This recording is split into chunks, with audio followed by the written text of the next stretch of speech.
The Saskatchewan Rush have been unbeatable on the road this season, but home turf has not been so kind. Last time out, the Rush were humbled by one of their biggest rivals, and tonight they're seeking redemption as the Colorado Mammoth return for the rematch. After back-to-back losses of their own, the Mammoth would love nothing more than to hand the Rush another home defeat, and with the season series on the line, it's sure to be another Wild West showdown. The NLL Game of the Week is coming up next on BR Live.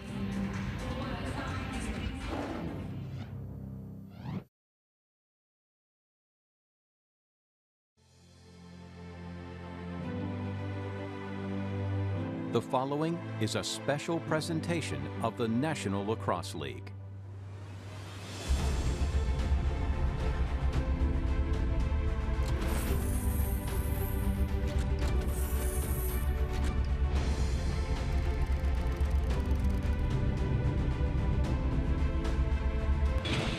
Week 11 in the National Lacrosse League arrives in Saskatoon as we welcome you inside SaskTel Center for a big West Division matchup between the Saskatchewan Rush and the Colorado Mammoth. Good evening and thank you for joining us. My name is Ryan Flaherty. With me as always, Jake Elliott. And Jake, it's the same matchup we saw right here in this very building 3 weeks ago. The Rush haven't played since that 12-6 loss to the Mammoth, so they're in for a little payback, they hope, this evening. Yeah, it's a long time to sit and wait, especially when your next opponent is the team that you just lost to.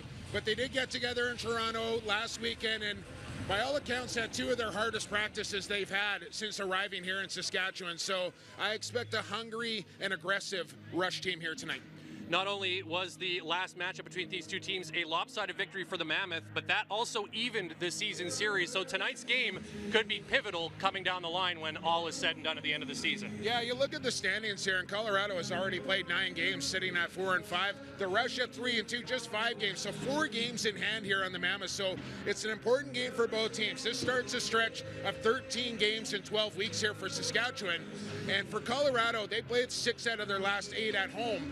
But they need to get wins because their schedule is light in the back half of the season, and they're not going to have time to catch up if they don't get some wins now. So season series on the line here between these two teams is going to be a great game.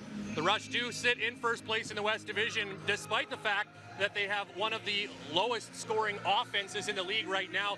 Mark Matthews, a guy we're accustomed to seeing fill the net on a nightly basis, hasn't quite done that yet this year, although he does lead the team with 25 points, just 8 goals through 5 games. Yeah, that's under his average for sure, and I think the message to Mark Matthews is going to be shoot the lacrosse ball flats. And when Mark does that, he draws the defense towards him, and that starts to open up other guys like McIntosh and Church and Keenan. So I think you're going to see an aggressive Mark Matthews here tonight, see if that opens up the floor for those other guys, because when he shoots it, then the passing lanes open up for the mailman. Now, the reason the Rush are at 3-2 is largely because of their defense this season, which has been championship caliber as it has been for the last several years. And Ryan Dilks returning to the team after taking last year off. He hasn't missed a beat. He leads the league in caused turnovers despite playing only 5 games. Yeah, that stat kind of jumped off the page at both of us when we saw that. Just 5 games for the swordsman, Ryan Dilks, but leading the National Lacrosse League in caused turnovers, averaging 5 per game. And that's a high number. I don't know if he can keep that up all year long, but if he can, the Rush are going to be in good shape, especially when you surround him with guys like Messenger and Cornwall and Corbeil. So a heavily loaded back end here, not only for Saskatchewan, but Colorado as well.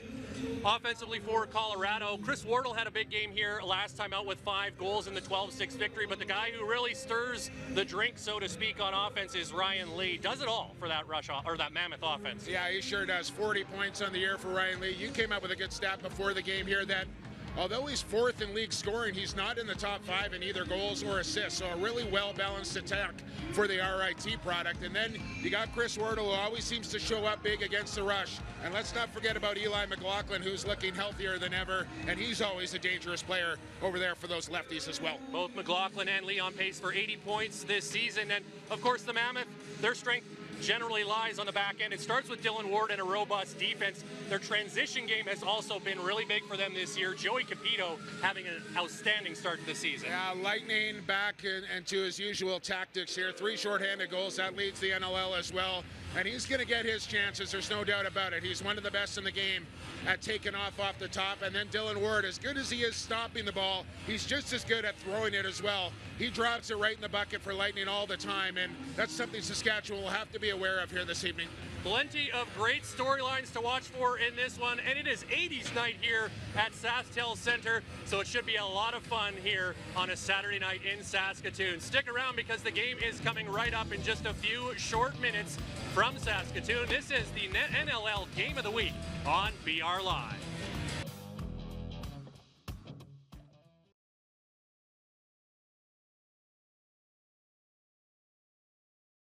The NLL on BR Live is brought to you by Geico. 15 minutes could save you 15% or more on car insurance. Visit geico.com to see how much you could save. And by Alterna Bank, Canada's end-to-end digital bank.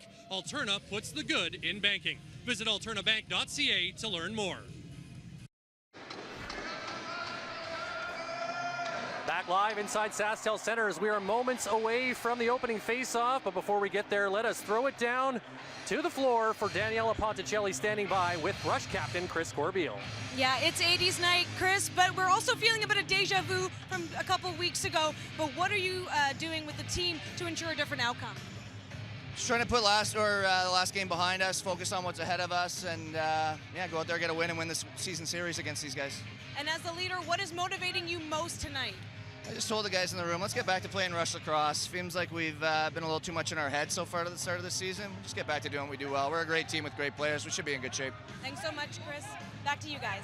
Thanks so much, Daniela. And now for tonight's inactive report, brought to you by BetMGM. Your scratches this evening for the Colorado Mammoth, the brand new free agent signing Eric Turner and Dylan Malloy are the scratches. And for the Saskatchewan Rush, Austin Murphy and Ryan McLean will sit this one out as we get set for the opening face-off. Glad you could join us here for the NLL Game of the Week, wherever you may be watching from.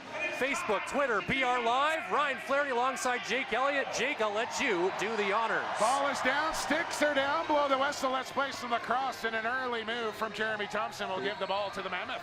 Here we hear the man. We are underway, and the Mammoth get the opening possession, and we'll get set up here. Of course, it was the Rush getting off to a good start the last time they met, but the Mammoth outscoring them throughout the final three quarters after being down 4-2 through one. So be interesting to see how things start out here tonight.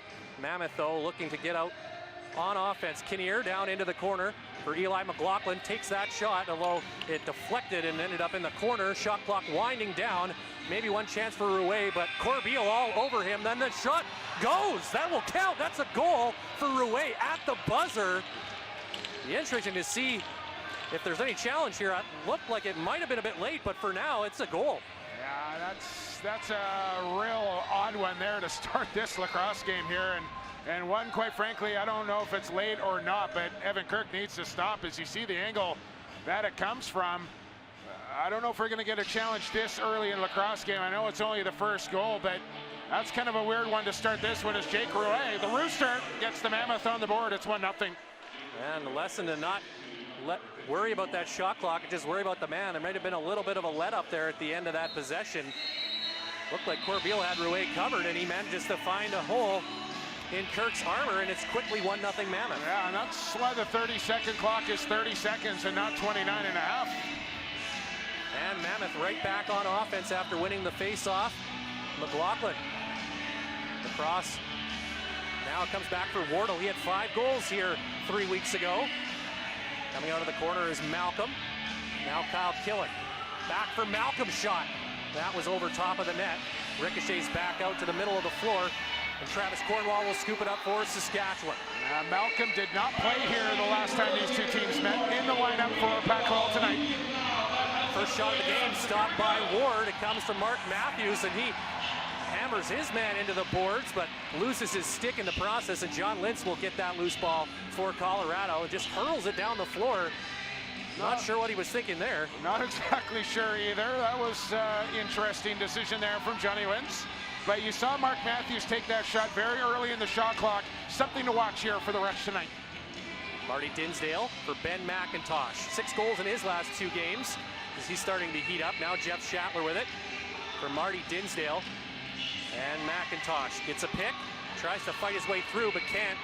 6 on the shot clock. McIntosh gets it back, finds Church, lead chance, and a stop by Dylan Ward. Good save there by the Mammoth netminder. And I thought there actually should have been a reset there. It looked like John Lintz had control of that ball for a half a second there, but Church still getting a good scoring opportunity. Dylan Ward there to answer. Rouet to Lee and back to Jacob Rouet, who has the early goal. Now for Chris Wardle. Kinnear almost tripped himself up on the turf, recovers, doesn't have a shooting lane. Now a nice swim move by Rouet, but recovery by Garland, and the shot is wide. And the Rush take over. Jeremy Thompson sprints up the floor. I'm excited to watch 55 in white live and in person here tonight. Been real impressed with Kinnear's game this season. Dinsdale now with it for Saskatchewan. As the Rush complete the change, there was no transition opportunity there, although they decided to stay out for a few seconds, and now just 10 left on the shot clock. Barging inside is Ryan Keenan, but he loses the ball, and Ward will pick it up. Nice check there from Sullivan to get contact on Keenan's stick and knock that ball free on the drive to the goal.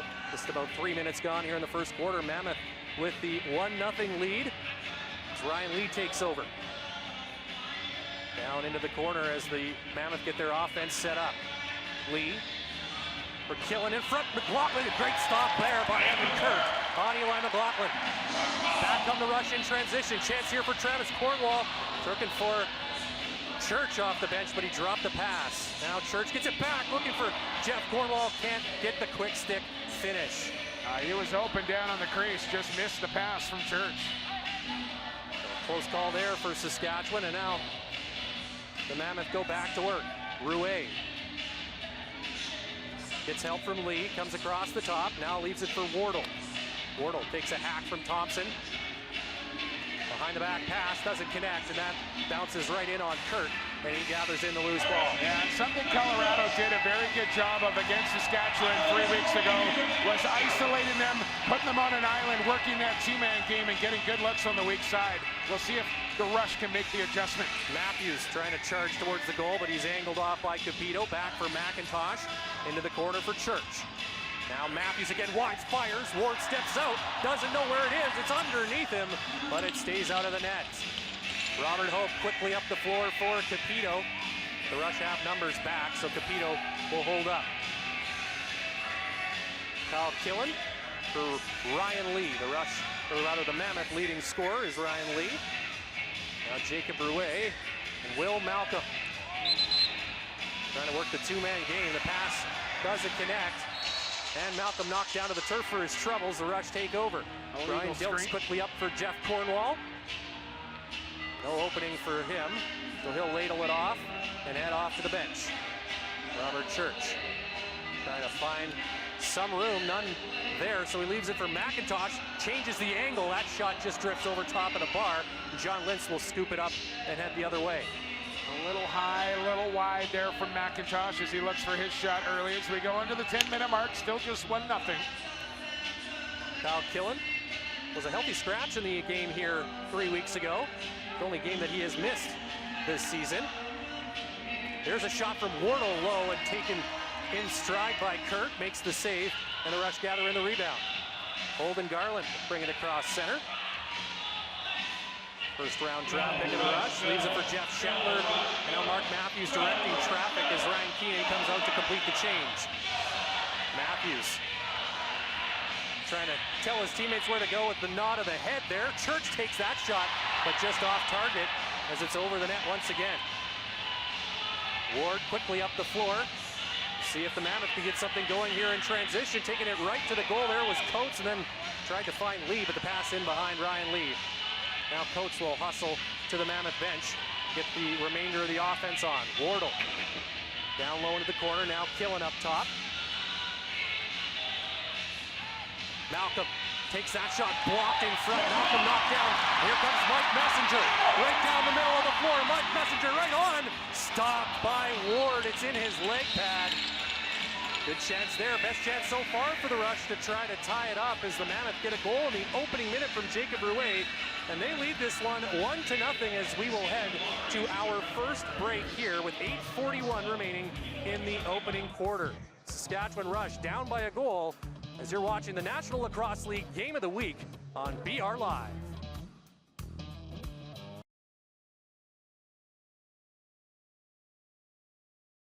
Fans settling in here as we approach the midway point in the first quarter. They're still waiting for something to cheer for here in Saskatoon as their Saskatchewan Rush trail the Colorado Mammoth by a 1-0 score. So a different start than what we saw here 3 weeks ago. So maybe that's a good omen for the Rush. I was going to say, maybe that's a good sign there for Saskatchewan. And we talked about the transition game as well. I think Colorado has had the better opportunities, the better scoring chances so far in this game, but Mike Messenger just before that last break, a breakaway chance there and a chance to contribute in transition, something that the Rush are going to need here tonight, but Dylan Ward able to foil number 8 on that opportunity.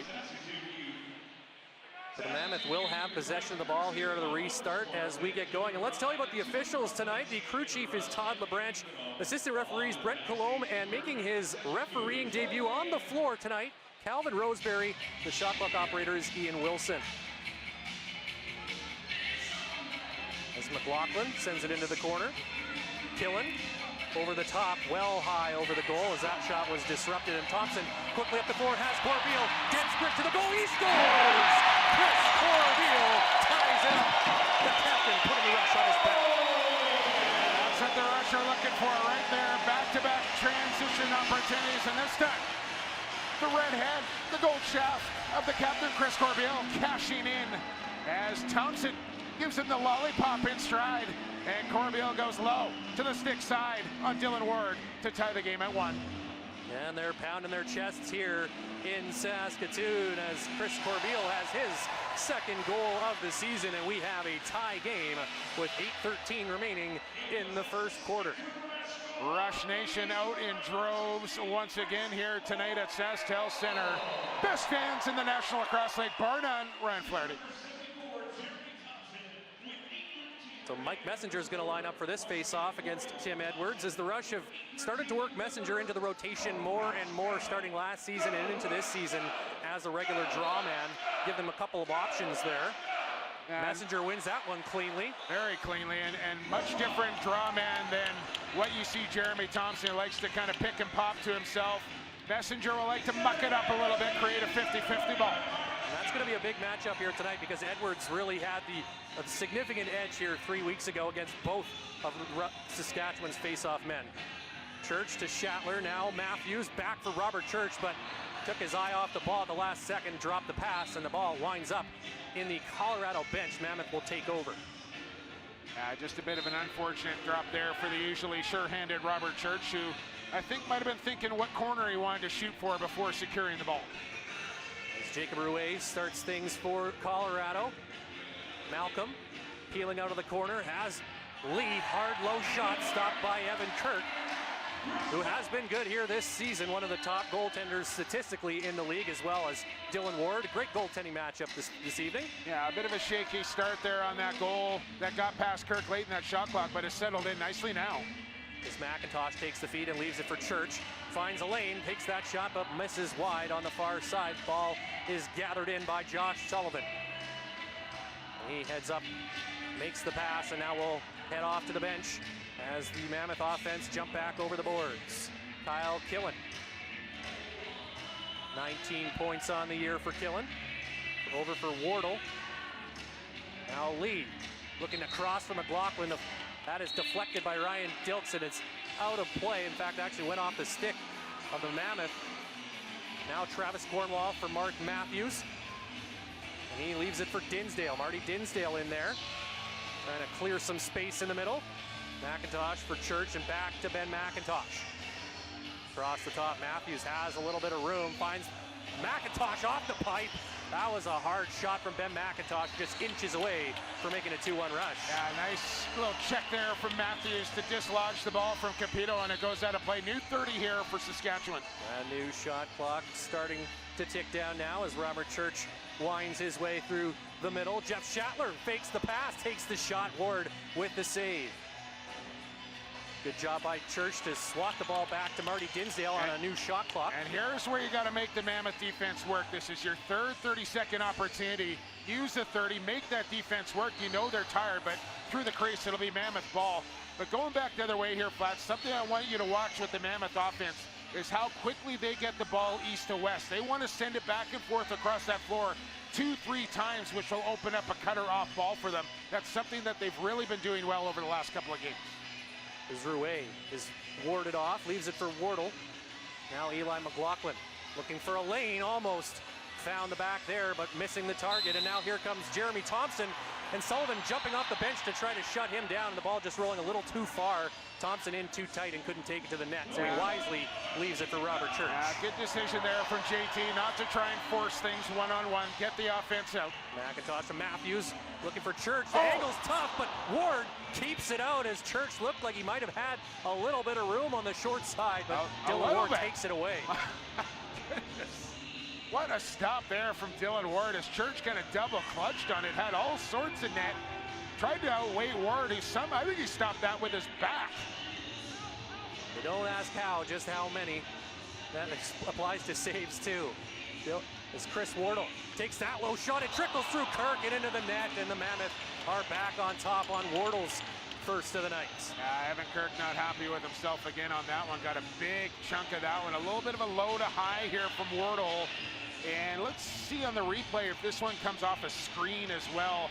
Messenger just a little bit late on the hands there, and I don't know if he blocked the view from Evan Kirk or not, but a sidearm release, I think, slipped 7-hole through the elbow and midsection there of Kirk, and the Mammoth pushed back in front 2-1. Surprise, surprise, Chris Wardle scores a goal at Saskatchewan Center. He likes playing in this building. I don't know what it is, but seems to have some of his best games here against the Rush as Kyle Rubish scoops the ball up off the faceoff, but a tough pass there. Shatler did well to bat it back to Court Beal. Mammoth looking for an over and back there, but because they had a stick on that ball to knock it back across the timeline there, play on, says the official. Mammoth going to work. Connor Robinson for Shatler. Little stutter step. Now Marty Dinsdale doesn't have an opening, leaves it for Church. Looking for Robinson, but a good stick by Jordan Gillis to disrupt that pass. Robinson recovers, finds Shatler in front. Just missed. Good job by Connor Robinson to recover after having that pass knocked down, and a close call there for the Rush. But the Mammoth continue to lead it 2-1 with 4:05 to play here in the first quarter as we will go to break. We'll be back with the rest of the opening quarter. You're watching the National Lacrosse League Game of the Week on BR Live.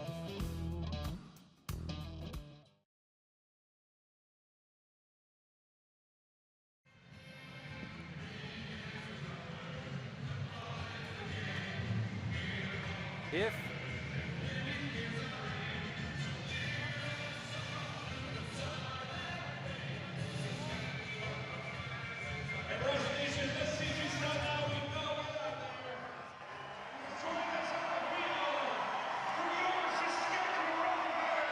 next weekend, the NLL Game of the Week moves to Toronto as Rob Hellier and the Rock host Mitch Jones and the Warriors.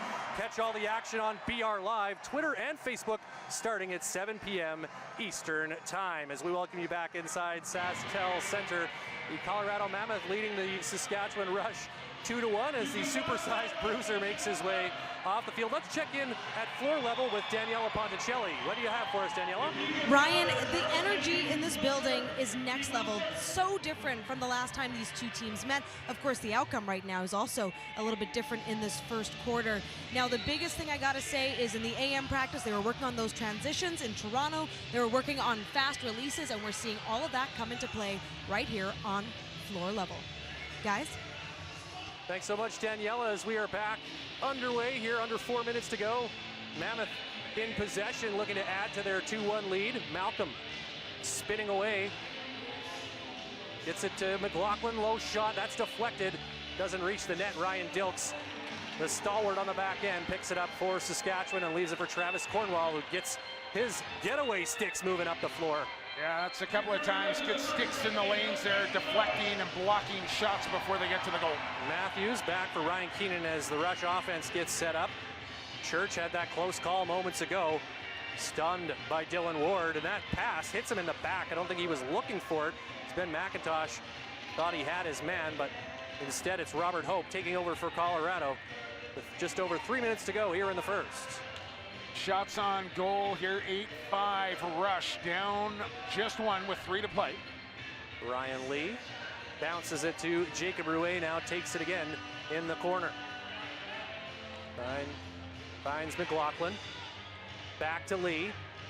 No opening. McLaughlin into the middle. Rouet shot. Kirk finds it, makes the save, but didn't know where it was. He seems to be fighting it just a little bit here in this first quarter. Well, there you saw it again. That's 3 quick passes back and forth across the floor. And what that does is it makes the goaltender move across his goal line. It makes it much more difficult for him to find his angle.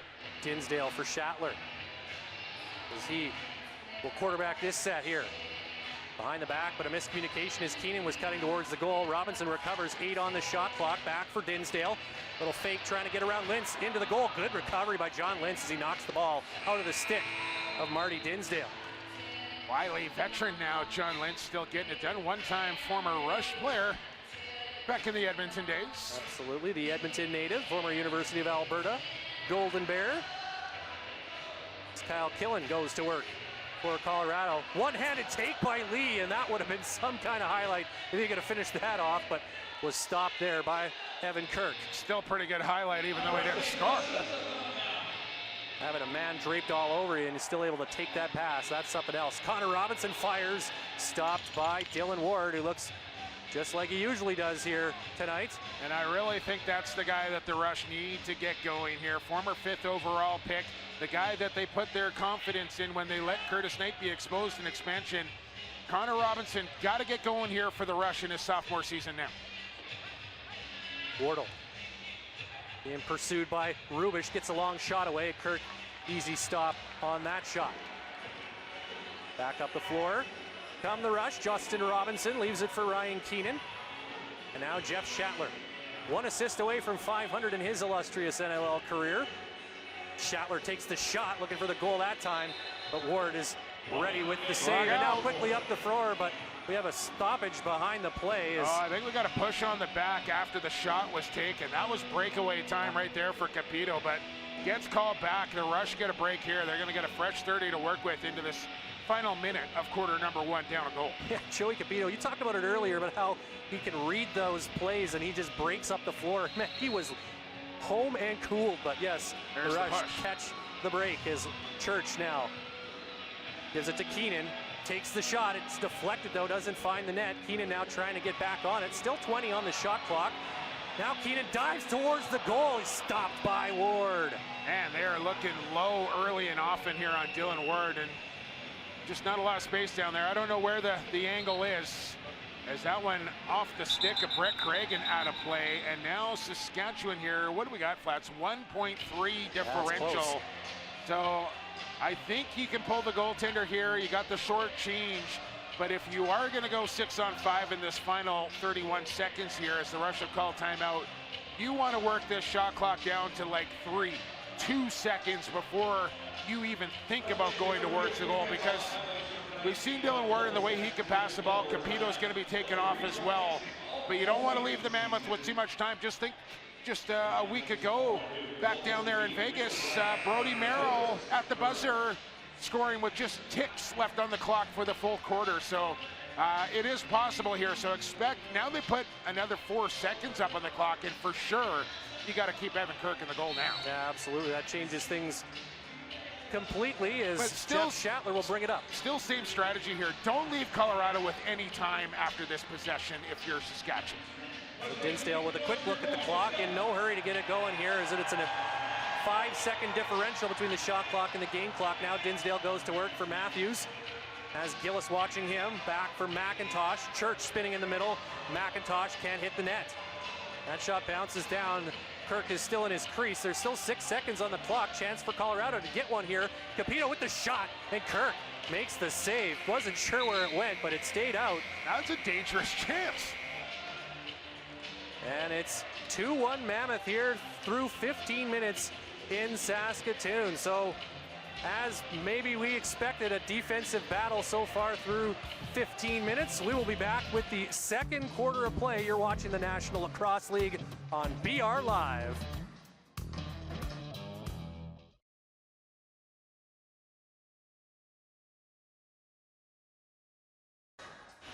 '80s night is in full swing here at SaskTel Center, and we are through 1 quarter of play between the Saskatchewan Rush and the Colorado Mammoth, who currently lead this contest by a 2-1 score.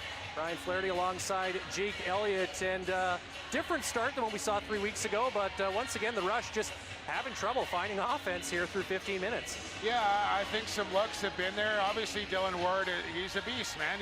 You're going to have to work for every single goal here you get against Colorado. And you got to think that Derek Keenan and Jeff McComb probably had a good look at that tape from a week ago that saw the San Diego Seals score 17 goals. Look, we heard a weird stat throughout the week that San Diego has been the only team that has been able to force Dylan Ward. They've chased him from the goal. And not only every time that they've played, they've managed to get Dylan Ward pulled from the net, which is just a crazy stat. Yeah, absolutely bizarre. So yeah, we were joking with Derek Keenan this week, say maybe get some intel from the Seals, but sometimes it's just the matchups, and credit to that San Diego offense as well. They got a lot of dynamic players that can score a lot of goals. Welcome back, Austin Stotts. Yeah, absolutely. And the Mammoth were not happy with the way they played in that game last week in Vegas, and they, similarly to the way they felt coming in here 3 weeks ago on the heels of a frustrating loss. So that is serving as some motivation here this evening as the Rush force the turnover up ahead, looking for Garland. Can he bring it in? He can, but Dylan Ward makes the save. What a stop from Ward, my goodness. Once again, Ward on top of his game. Great chance for Holden Garland there for his second goal of the season. Matthews for McIntosh as the offense now back on the floor for Saskatchewan. Robert Church with that shot. That hit the post. Comes all the way back out another play, so it'll be a brand new shot clock for the Rush. Yeah, they've had a couple of those to start this game as well, but I think that's the key, is keep mixing up your shots. Don't let Dylan Ward get an idea where you want to go with the ball. Just keep changing your location. Ward denying Connor Robinson on that last try, and back come the Mammoth. Dan Coates peeling off. He'll leave it for Chris Wardle, who's got Matt Hossack in hot pursuit. The birthday boy. Yeah, absolutely, celebrating his 26th birthday tonight, Matt Hossack. Would love to celebrate with a victory. Some work to do for that as Ryan Lee hits the post with that hot shot. It comes right back out to Eli McLaughlin, and a reset on the shot clock. Over for Ryan Lee again, another shot. This time Kirk gets it, makes the save. Lee hustles to pick up the ball. Now the shot clock is reset, and Colorado going back to work once again. Now the Mammoth want to work at 30 on a tired Rush defense here. Rouet now for Ryan Lee. Back to Rouet, can't handle the pass. Messenger coming in, a diving Lee trying to sweep it away from Messenger, but Messenger, calm, cool, and collected, scoops it up and bounces it across for the open Matt Hossack. It's funny how a charging Mike Messenger coming towards you can maybe take your focus a little way, and you end up dropping the pass because you see number 8 on the trolley tracks coming your way. Transition opportunity denied by the Mammoth, and Colorado quickly back up the floor.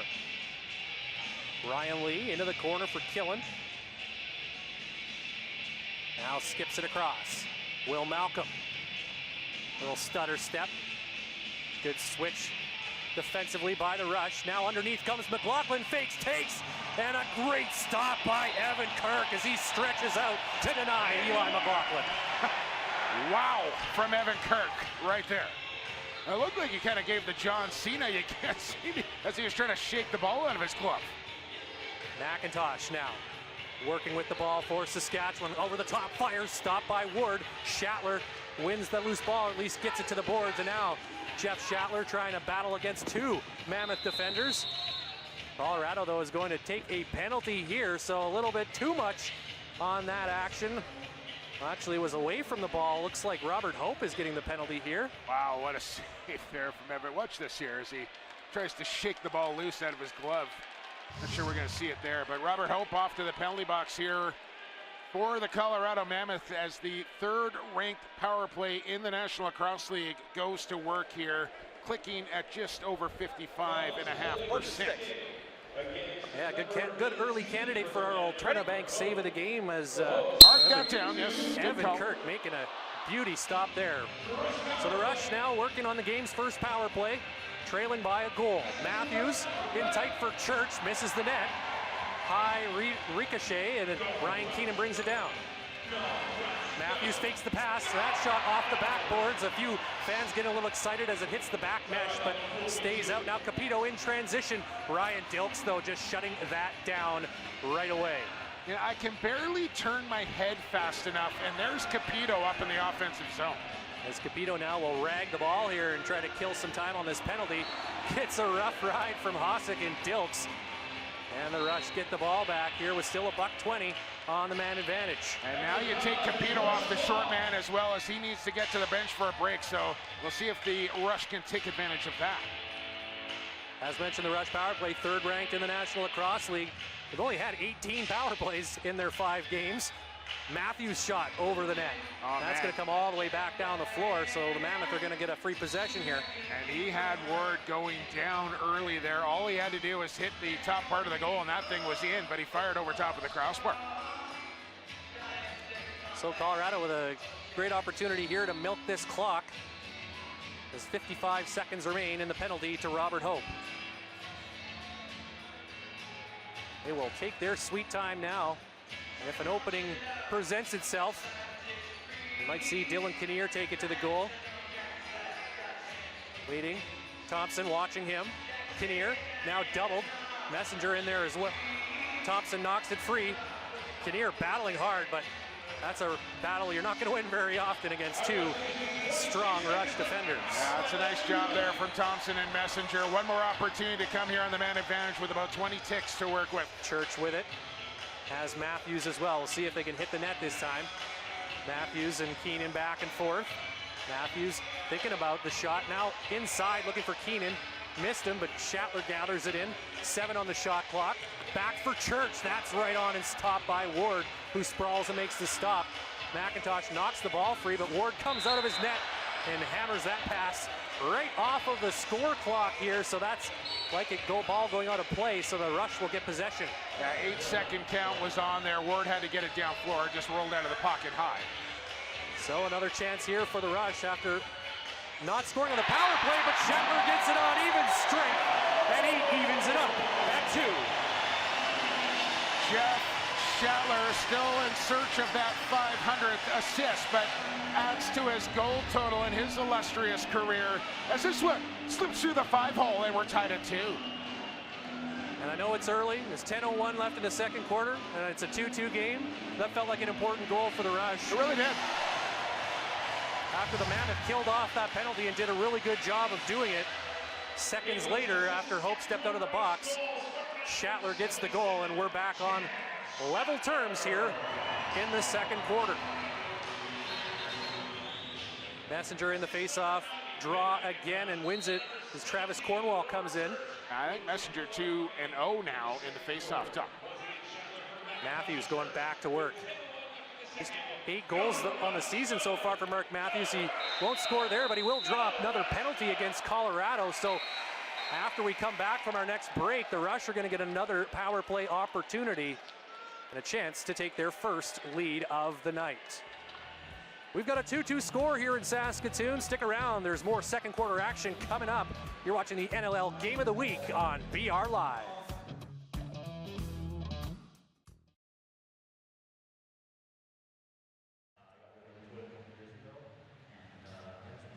Inside SaskTel Center as the Saskatchewan Rush and Colorado Mammoth are tied 2-2 with 9:48 remaining in the opening half. And let's throw it down to floor level and Daniela Ponticelli, who's standing by with Colorado Mammoth head coach Pat Coyle.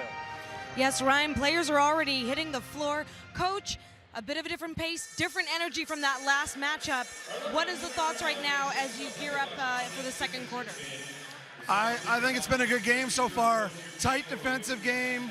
Goaltending, playing great. So, yeah, we know when we play these guys, it's always going to be a tight, tough game. And just lastly, how important is the series winner for you guys? Any team in your division, that if you can win the season series, gives you a leg up to get in the playoffs automatically. Huge, very, very big. Thanks so much, Coach. Back to you guys.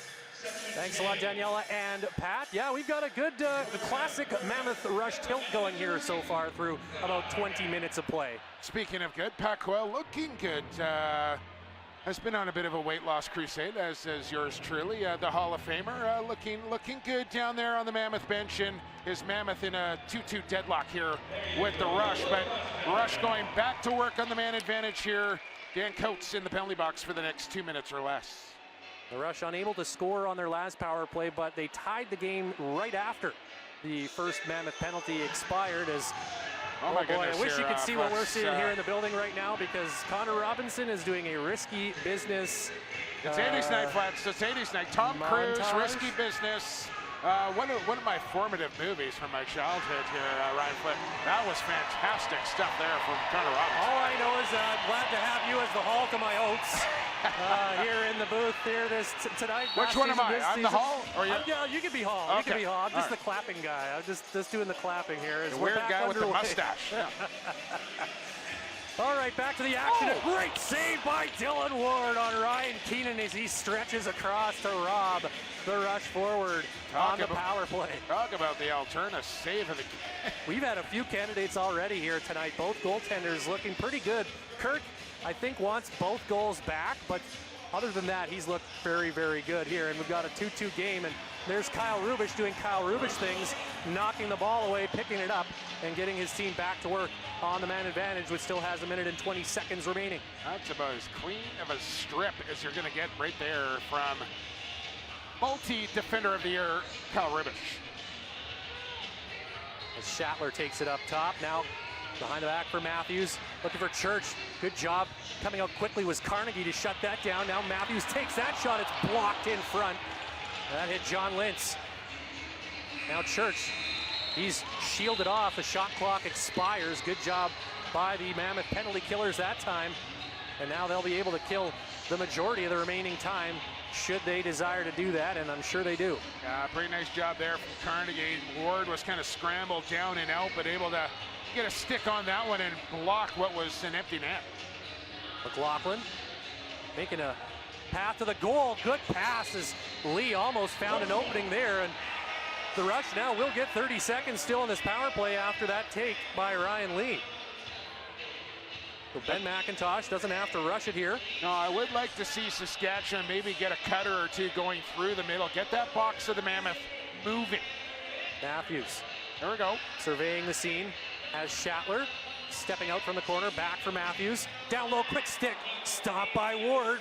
McIntosh gets back on the rebound, and a new 30 for Saskatchewan as Coates steps out of the box. We're back to 5-on-5. Keenan across, looking for McIntosh over top of his head, but Church picks it up. Still 20 on the shot clock.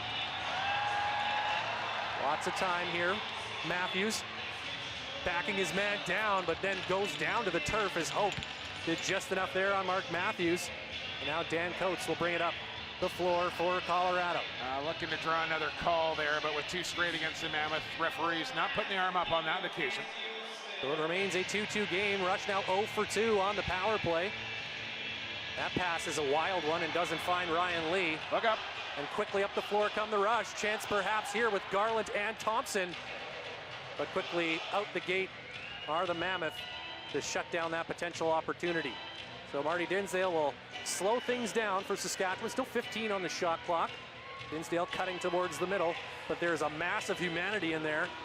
Back for Robinson, and speaking of that massive humanity, the ball hits it, bounces way up in the air. Schattler has it, 2 to shoot. Can't find a lane. Now one-hander. Almost found the net, but a lot on that low one-handed shot from Schattler. Watch all the action from around the National Lacrosse League this season on BR Live. Choose an annual, monthly, or per game pass. For more information, visit NLL.com/BR Live. Well, Platinum Blonde playing right now, folks. Platinum Blonde. Jake Elliott's playlist is our music soundtrack here tonight. Jacob Rouet for McLaughlin. Shot doesn't hit the net. High rebound off the end boards, gathered in by Dilks. And up ahead for Jeff Cornwall. Ball's on the turf. Can he get it in time? He does. Shoot, scores! Oh, wow! Jeff Cornwall. Check out the hands on that guy. It's 3-2 Rush. Check out the hands. Check out the tree trunks for legs on Jeff Cornwall. How did he catch up to this ball, Ryan Flaherty? He knocked it forward, then ran it down, all in one motion. Scoop and stick. Rush into the lead, 3-2 on the goal from Jeff Cornwall. And that one, stick side on Dylan Ward as well. What a goal. And the 2 Rush veterans who sat out last year hooking up that time as Dilks makes the play, gets it to Cornwall, and Jeff Cornwall takes it down the floor. The Rush have their first lead of the night. It's 3-2, and this place just went up a few decibels here in Saskatoon.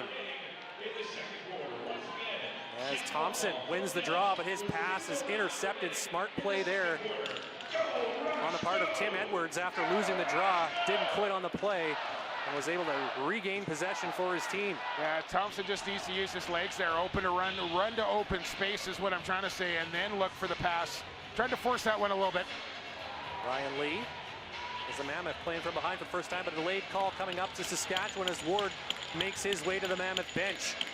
7 on the shot clock. Lee in front, a wide open Dylan Kinnear, but he wasn't able to catch the pass, and now the Rush will get their penalty killers out on the floor for the first time in this contest. It will be Jeremy Thompson. Maybe frustration after that turnover kind of mounting there for JT as Todd LeBrunch will make the call. And actually Ian Garrison was scheduled to referee this game, Ryan Flaherty, but some travel issues for Garrison, who was in Vancouver last night, unable to make his flight here to Saskatchewan.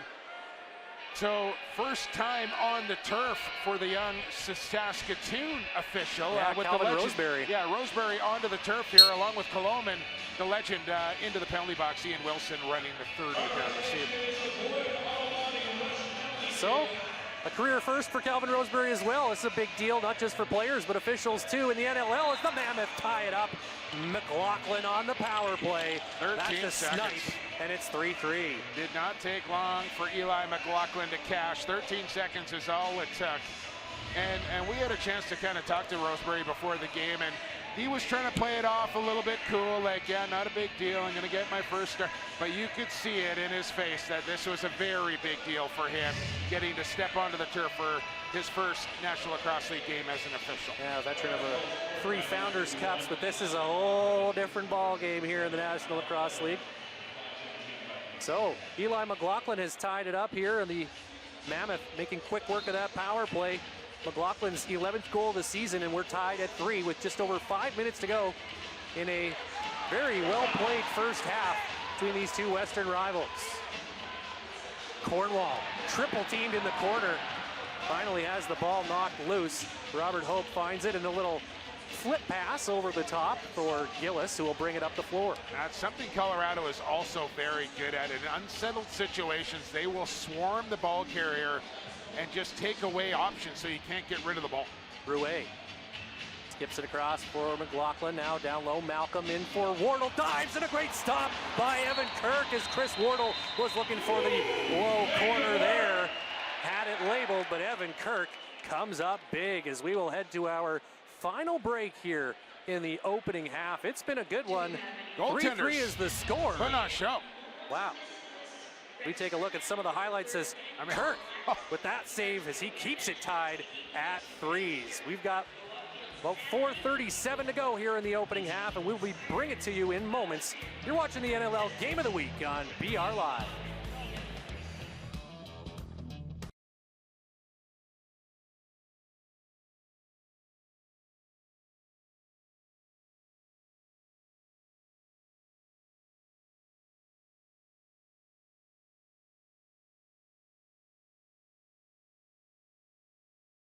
.437 remaining here in the opening half as the Colorado Mammoth and Saskatchewan Rush are tied at 3s. And let's go back down to floor level and check in with our Daniela Ponticelli. Ryan, it has been a blast being here on floor level because the pace, the speed, everything about this game so far has been top-notch, next level. And then there's the goaltending. Right now, Evan Kirk was to my right here, and he was saying, you know what, guys, I know I got to move a little bit. That's on me. He is focused. He's dialed in a different kind of way. And then you've got Ward and his buddy Tyler Carlson, Hawk Carl known in Rush Nation, who is yelling at him throughout the entire time. So it's quite a battle of the goaltenders. Guys? Couple of Orangeville guys going head-to-head once again here on a Saturday night in Saskatoon as the Rush are back to work on offense, looking to retake the lead. The ball underneath Dylan Ward, but he's able to keep it out of the net and then drops the pass behind his head. Now has to quickly get it up and avoid an 8-second violation, and does so. Gets it to Brett Craig. The goaltenders here tonight, Ryan, really putting on a show so far. 3-3, shots 23-14 Rush, but Dylan Ward. Oh, and that one gets past Evan Kirk. Crease. Oh, but it will be a crease violation, so call it a save. It doesn't go down statistically as one, but in fact, we are going to have a penalty call, so no goal, but the Mammoth are going to get a power play out of this as Justin Robinson is headed to the box for the hold, I believe. Okay. I didn't see it on that play right there.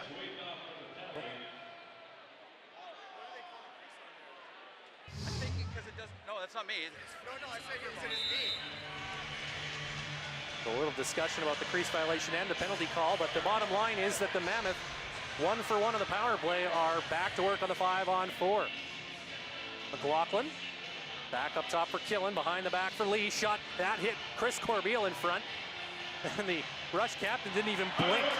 And now here comes Messenger as he scoops that loose ball up, but a couple of Mammoth players back, so no chance to take it to the goal, and the Rush will take advantage of the opportunity to kill some time. No regard for the skin on his kneecaps right there. He didn't even flinch. That's a veteran right there. That's a captain. No pain, no gain. Mark Matthews now with it. 5 left on the shot clock. McIntosh trying to spin away, gets the shot away. Ward stands tall. I'm kind of wondering where the call is there on McIntosh. Back come the Mammoth, a minute remaining in the penalty to Justin Robinson. Dylan Ward conveniently tucks McIntosh's stick about as far away from the Rush bench as you can get. Dylan, McLaughlin, that pass came out of his pocket, and now a chance for a breakaway possibly for Messenger. Picks it off the bounce, and he's stopped by Ward, who steps out and makes the save. Messenger out there a long time, and I don't know how much unleaded was still in the gas tank there. Looked like he was running on fumes, that's for sure. And the Mammoth now still 30 seconds in the man advantage. Rush need a kill here. Killen takes the shot, and Kirk gets down and makes the save. Pretty sure Messenger's engine runs on Supreme gasoline. I'm not going to disagree with that, although he seems like a diesel kind of guy. There you go. Well done. 2 minutes to go here to halftime. So the Rush look like they're going to kill this one off, and Robinson is set to step out of the box. So the Mammoth now 1 for 2 on the power play. Coming up on NLL at the half. Well, we'll tell you in just a moment here because the Mammoth are in transition. Now we'll tell you coming up on NLL at the half. We recap last weekend's game, but quickly here comes Schattler. He cannot pull in that pass from Robinson, who was out of the box, and now the Mammoth take over. Okay, let's try this one more time. Coming up on NLL at the half, we recap last weekend's game in Las Vegas as part of the NLL's Chase for the Championship Series. Highlights and analysis of the first half and a look around the league is all coming up at the half, which is 1 minute and 15 seconds away. We're deadlocked at 3, and that shot goes off the post and out of play. So the Rush will have to continue defending here, and the Mammoth will get a brand new shot clock. That was a real slick release there from Malcolm on a step back bounce shot, underhand, off the post. Coming out of the corner is Kyle Killen. Malcolm spinning. Gets it to Wardle. Chris Wardle nowhere to move, leaves it for Rouet. Now into the middle as Malcolm came free, but he couldn't get the quick stick to go. Travis Cornwall quickly up for Messenger. Has Garland clearing a little room. Messenger's long shot blocked by Joey Capito. Gets it back. 20 to shoot, 35 on the game clock. McIntosh with it for Saskatchewan, leaves it for Robert Church. Messenger gets off. Now Church recovers, but we've got a timeout now, and the Rush have no. Let's wait and see here. Well, there was no possession here. I don't know how Colorado is getting a timeout call right now. I'm a little surprised here. I thought it was a Rush timeout because there's 8 seconds on the shot clock. There was no possession, and suddenly the Mammoth get a timeout here, and I think this is a bit of a mistake. They have announced it in the building as a Rush timeout. Okay, my apologies. So they're pointing to the end of the floor that the Rush bench is on, not so much where the Rush defense is. So I think maybe just a signal cross there, but it is in fact a Rush timeout. Okay. That's good. We don't need to look for that new rule in the book. So let's set things up here. We've got 8 seconds on the shot clock. 17, I believe, on the game clock, although it's ticking down the timeout right now. But the Rush would love to get into the room here with a lead. It's been a hard-fought battle here through 30 minutes. And a fourth goal, it feels almost like a race to 7 tonight. A fourth goal would go a long way before half. Well, I mean, Dylan Ward's been on record really saying for his Mammoth that if they can get to 11, he thinks their team's going to win every game because he's going to hold the opponent under 10. So they're on pace for about that right now, but Evan Kirk step for step, but Rush out shooting Colorado here by 10. I think Dylan Ward has been spectacular so far. This could easily be 6-7 here for the Rush, if not for Dylan Ward. So 8 on the shot clock and 24.2 on the game clock. The Rush will have to work quickly here to see if they can find one. Church now in the middle for Keenan, who scores. Ryan Keenan finds the hole with the shot clock winding down. Just 2 left on it, and the Rush take a 4-3 lead. That was impressive. Jeff McComb drawing up a dandy here out of the timeout with 8 on the clock. They find Keenan down the pipe, who sticks it high past Dylan Ward as he goes airborne. And then bar down, Rush back in front 4-3. And now a big face-off coming up here to finish off the half. 18 seconds to go. Rush have used their timeout. Mammoth have one. We'll see who comes up with possession. If it's quickly enough, look for either team to maybe go on the fly here for a 6-on-5. It's the 6th goal of the season for Ryan Keenan, and now a big battle on the draw. And this is good for the Rush as well, and Thompson wins it for good measure. Well, we have a violation called against the Rush here, so the Mammoth are going to get possession, and therefore they're going to call their timeout with 9.6 seconds. And Jeremy Talevi, Rush assistant coach, Derek Keenan as well, they're livid on the Rush bench at this call. I'm a little dumbfounded here myself, Flats. I think what they called, I don't know if we'll get a replay of it or not, but I think the ball might have been stuck in the pocket of Thompson, and that's okay, but you're only allowed to take 1 step with it while it's stuck in the back of your pocket like that. I'd like to see that again. I didn't think Thompson took 2 steps. LeBron's right there, made the call pretty quickly. Here we go again. So let's just walk through this here a little bit. Thompson gets on top of it, ball stuck there. There's 1 step. He's making, that's a tough call. Very, very tight call, you could say. But what it does is it gives the Mammoth a chance to tie the game here before halftime. Big possession here, no question about it. And I think, listen, if the Rush can come up with a stop here, they're going to be the team that feels good going into the break. And if the Mammoth can score here, they're going to be the team that feels good going into the break. So big possession here with about, what do we got? About 10 seconds to go, I think. 9.6 on the clock, and the Mammoth will start just inside the Rush end. And Todd LeBranch saying we need to start that over. They weren't ready to resume play. I was worried about the clock. The clock was at 0. Just reset 9.6, please. 9.6. Very clear direction from the crew chief, Todd LeBranch. Good communicator out there, he is. And it's a good thing that Todd's here with the absence of Garrison to have a big veteran like LeBranch that can control this game with the newbie onto the turf here tonight. Now here we go as Chris Wardle gets things moving. 5 left on the clock. Killen across, quick stick, stopped by Evan Kirk. He read that beautifully, and that'll bring us to the end of the first half. The Mammoth got the play they wanted, but they couldn't solve Evan Kirk that time. A little interested that they draw that play up for Dylan Kinnear. You think about all the guys, Wardle, Lee, the Killen with the big shot, but it's Kinnear who they set the play up for, and he got a real good look. And Evan Kirk forced to make another quality stop here in this first half.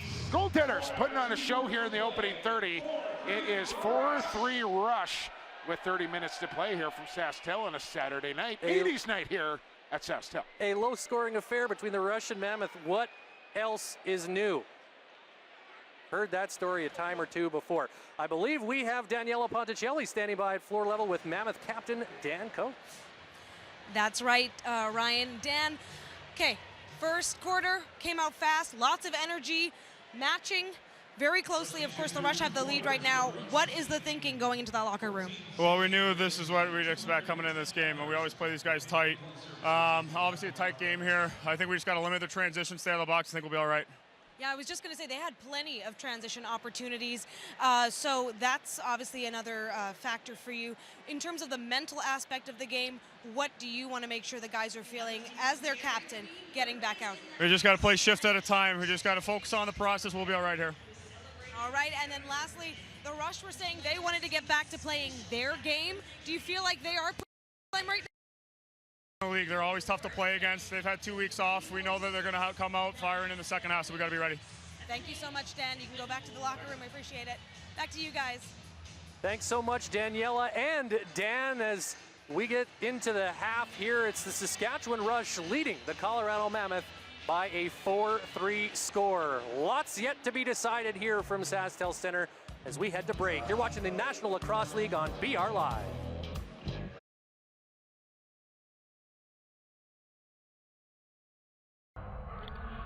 Last week, the San Diego Seals and Colorado Mammoth made history when they played the first ever National Lacrosse League game in Las Vegas. And the excitement wasn't just about the location. The game itself was an action-packed divisional battle.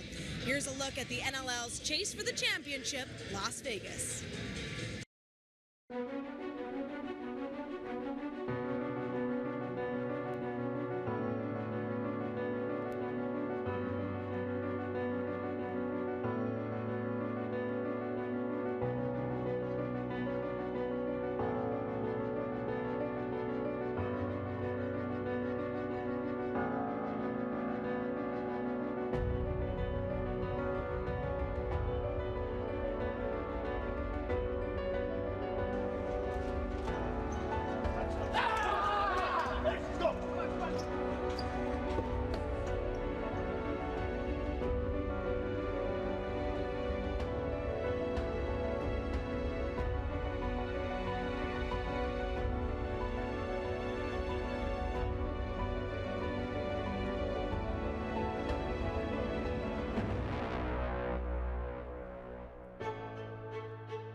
This is going to be a fantastic lacrosse game between two Western clubs.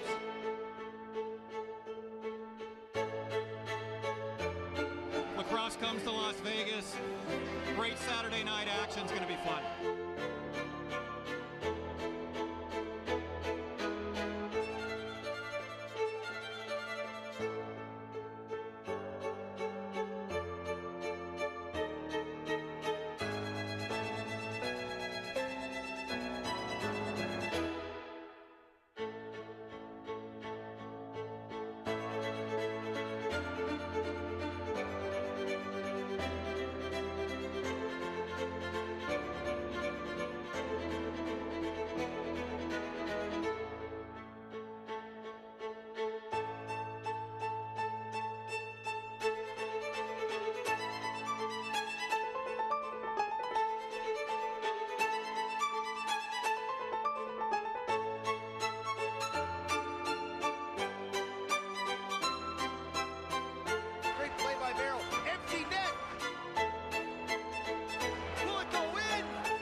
Misunderstood.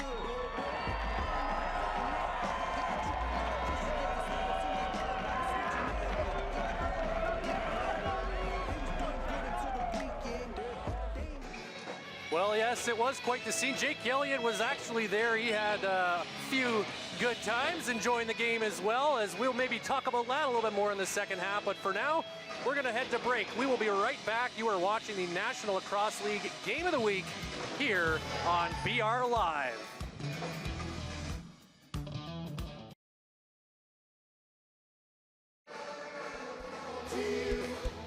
Canadian rock legends as Street Heart entertaining the fans here in Saskatoon on 80s night as the Saskatchewan Rush lead the Colorado Mammoth by a score of 4-3. And yes, We're thinking lacrosse, but we were rocking out here in the booth, Jake. This is great. This is a great soundtrack for a game. Yeah, no, honestly, I was born in, I'll just let the fans know here, Flats. I was born in 1973, so I grew up in the 80s, and Street Heart down there, know them very well, and it's pretty cool. I got to say it, have those guys playing in the background while we're up here doing this on 80s night at Sastel. Well, while they're rocking on the stage, these two teams have been rocking pretty hard against each other through 30 minutes of play. I tried. That was not bad. It was all right. You can do better. Yeah, we've got a classic Mammoth Rush game going right now. Yeah, we really do. And then, I'm not surprised. Are you? I thought we were going to see a 10-9, 11-10, 9-8, whatever. It's going to come down to the final possession tonight. Both these goaltenders are playing spectacular, and I think whoever is the most disciplined team here in the second half is going to be the team that comes out on top. Not a lot of goals to speak of because both goaltenders are playing outstanding lacrosse here tonight. Yeah, I almost think there's been more high-quality saves than there have been goals, which tells you just how good Dylan Ward and Evan Kirk are playing here. As we took a look at some of the first half stats presented by BetMGM, it has been a tight one. The Rush with a pretty significant edge on the shot clock, but that's Dylan Ward being Dylan Ward again and keeping them close. Well, check out the loose balls as well, almost double in loose balls. So you look at those two stats, shots and loose balls, and you would think the Rush should be up quite significantly here against Colorado, but when you got 45 in between your pipes, not the case here so far. And the Mammoth penalty kill has done a good job as well, shutting down the Rush a couple of occasions. But the Rush doing well late in that half to kind of start to generate some offensive momentum. At least it seemed that way a little bit late in the second quarter. Yeah, and we haven't seen a team go on a run yet here. We haven't seen that 2, 3, 4 goal run that we often see in a lacrosse game. I don't know if we're going to see it in the second half here or not, but I really kind of feel like that first 5 minutes coming out of the gate here in this third quarter is going to set the tone for one team or the other for the second half. We're going to take a look at some of the highlights from this first half, and you mentioned it, Jake, lots of great scoring opportunities, but the goaltenders both playing well. But here was the first goal, and that's the one Evan Kirk probably wants back. Yeah, that was a bit of a weird one there on Kirk Rouet, right as the 30-second clock expired. Good transition chance here for Messenger, denied by Dylan Ward. Here's the nice feed from Thompson, head up, finds the captain in stride. He goes short side low on the left-handed goaltender to the stick side there for Captain Corbeil. There's Wordle and a nice shot around a screen to the short side. Those are always difficult for a goaltender to stop. Shatler on a quick release finds the 5-hole as he looks to the heavens. And then Jeff Cornwall, and maybe the goal of the half here, knocks it ahead, pick it up, and then pot it home. What an effort there from the Corn Dog. As I think one final power play look here, Eli McLaughlin on a bit of a corkscrew from that lefty shooter spot that he likes so much. And the go-ahead goal belongs to Ryan Keenan. That sensational diving effort right there, very late in the shot clock as the Rush drew it up coming out of a timeout. Yeah. They only had 8 on the shot clock, and they managed to get the play. So that goal right there is the difference. As we get ready for what should be a really fun second half, stick around, it's coming up right away. You're watching the NLL Game of the Week on BR Live.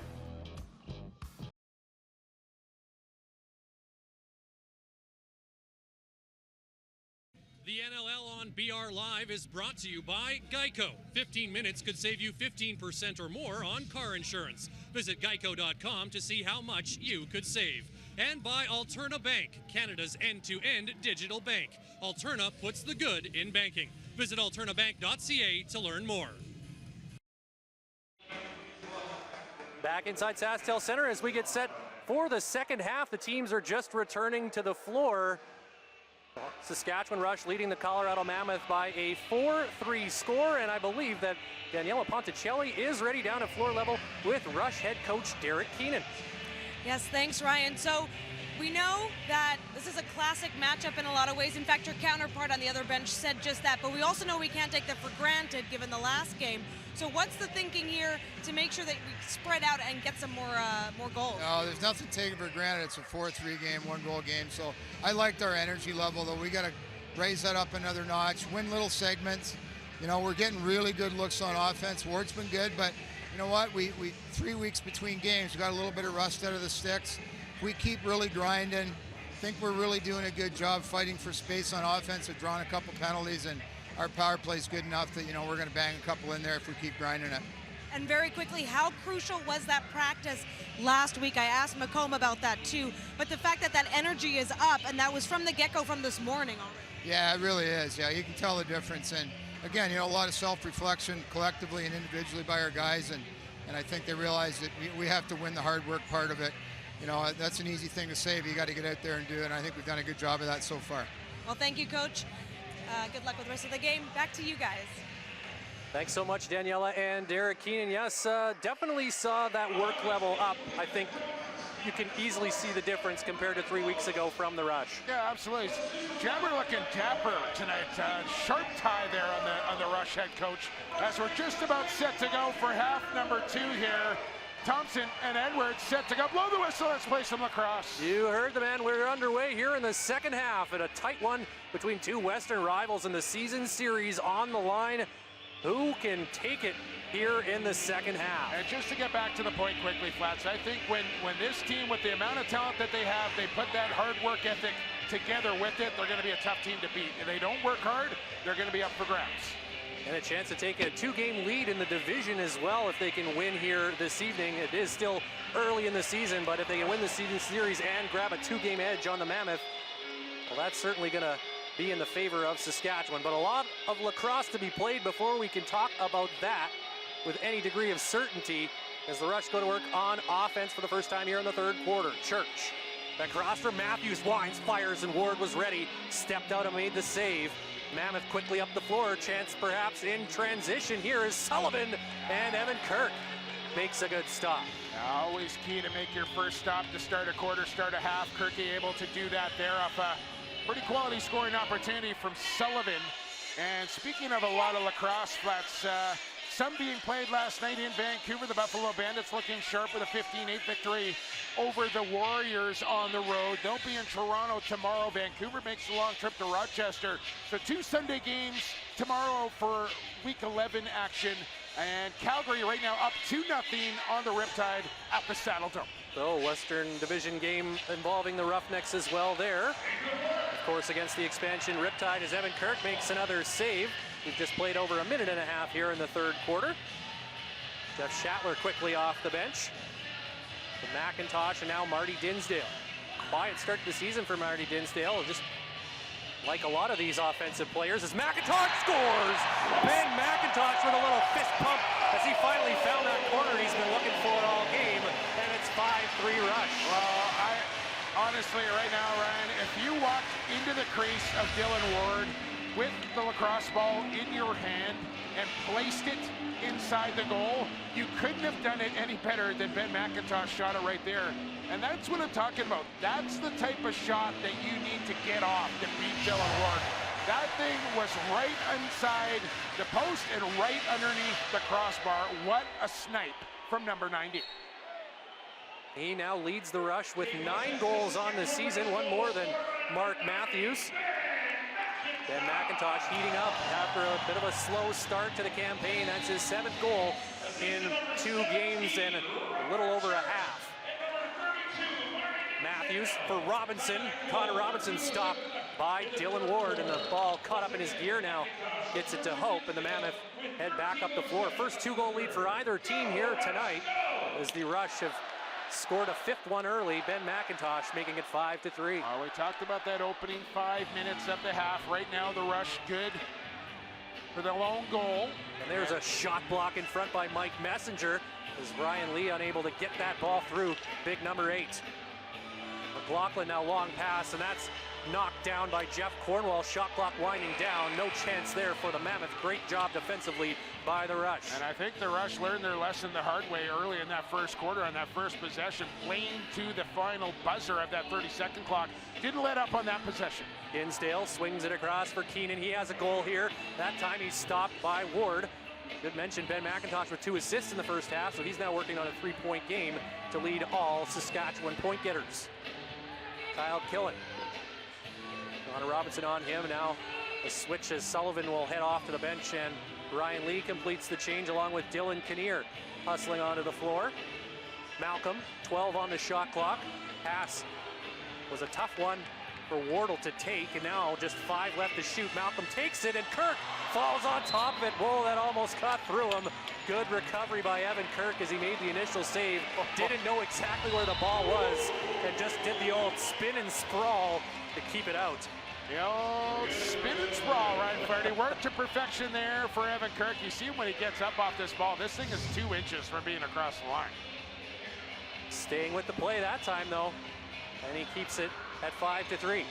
Shatler takes the pass now, tries a low one, but McIntosh was cutting inside, misread that play.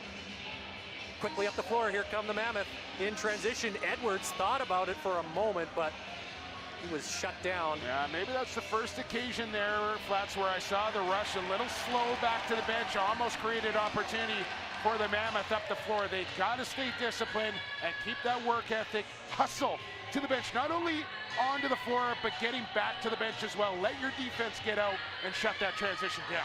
Church trying to back his man down. He's facing a double team. Now Matthews trying to get around the outside on Gillis. Back for Dinsdale, long shot, shoulder to side by Dylan Ward. John Lintz up ahead for Gillis. Just always in perfect position. Like, he's never not on his angle. So he makes real tough shots look easy.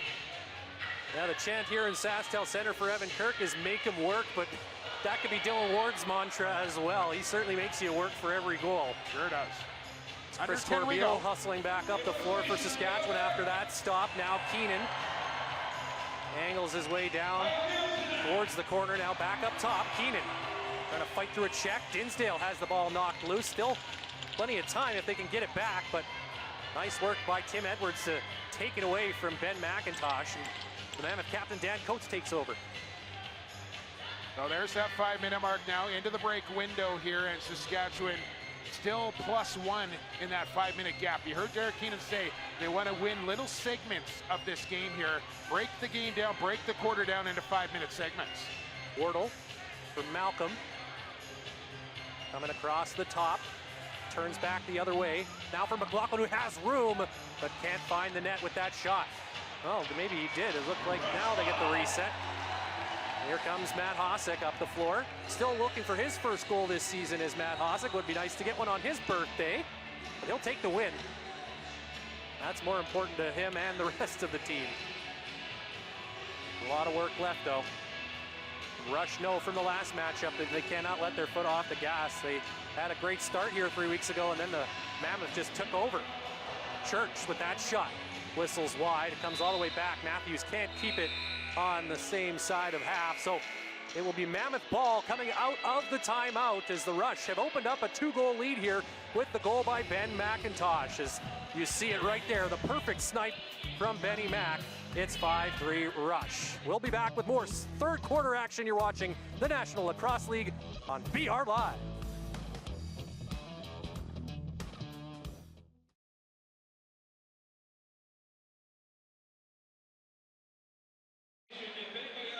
Welcome back inside SaskTel Center here.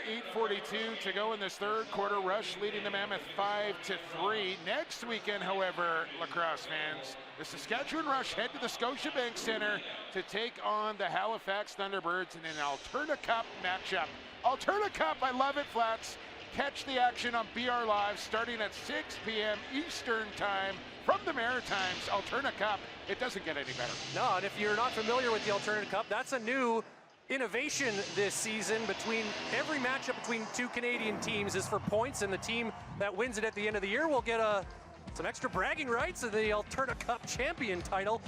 But right now, we're focused on this one here tonight, and Ryan Keenan putting in work here tonight has the 1 goal, and he has been really in the thick of the offensive Rush game here thus far this evening. He's got to be a guy that does the dirty work for Matthews and Robinson and bust those picks, and then when the opportunity comes, do exactly what he did. Drive down the middle of the floor and stick it in the goal. We're back underway here. 8.5 to go here in the third quarter. Mammoth trailing by 2, working on offense, trying to cut into this Rush lead. Wardle into the corner, looking for Ryan Lee, doesn't have an opening now, finds one and scores. Ryan Lee with a laser beam. It's 5-4. Short side on Evan Kirk here to get the Mammoth within 1, Flatson. A couple of times now we've seen the Mammoth kind of come off the pick use the defender as a screen, shoot around him. I don't know if Evan Kirk ever saw this shot come out of the stick of Ryan Lee. A bunch of bodies in front, and you see him kind of go, I didn't see it until it was by me. That's a tough one there for Kirk to pick up. Great shot from Ryan Lee as he gets his 17th of the year. Goal and an assist now on the night for Ryan Lee, and for the Mammoth, that cuts it to a 1-goal game. It's 5-4. This one's going to be close right down to the wire, I feel like. And Robert Hope doing well to pull that ball off the glass. Mammoth right back to work on offense here and a chance to tie. McLaughlin for Will Malcolm, and now Kyle Killen off the bench, and here comes Ryan Lee right back onto the floor. Rouet waiting for him, now gives it across for McLaughlin. Takes the return feed now into the corner for Lee. Back to Malcolm, has to Sky to pick up that pass. And then right into the face of Ryan Dilks. That one's gonna smart.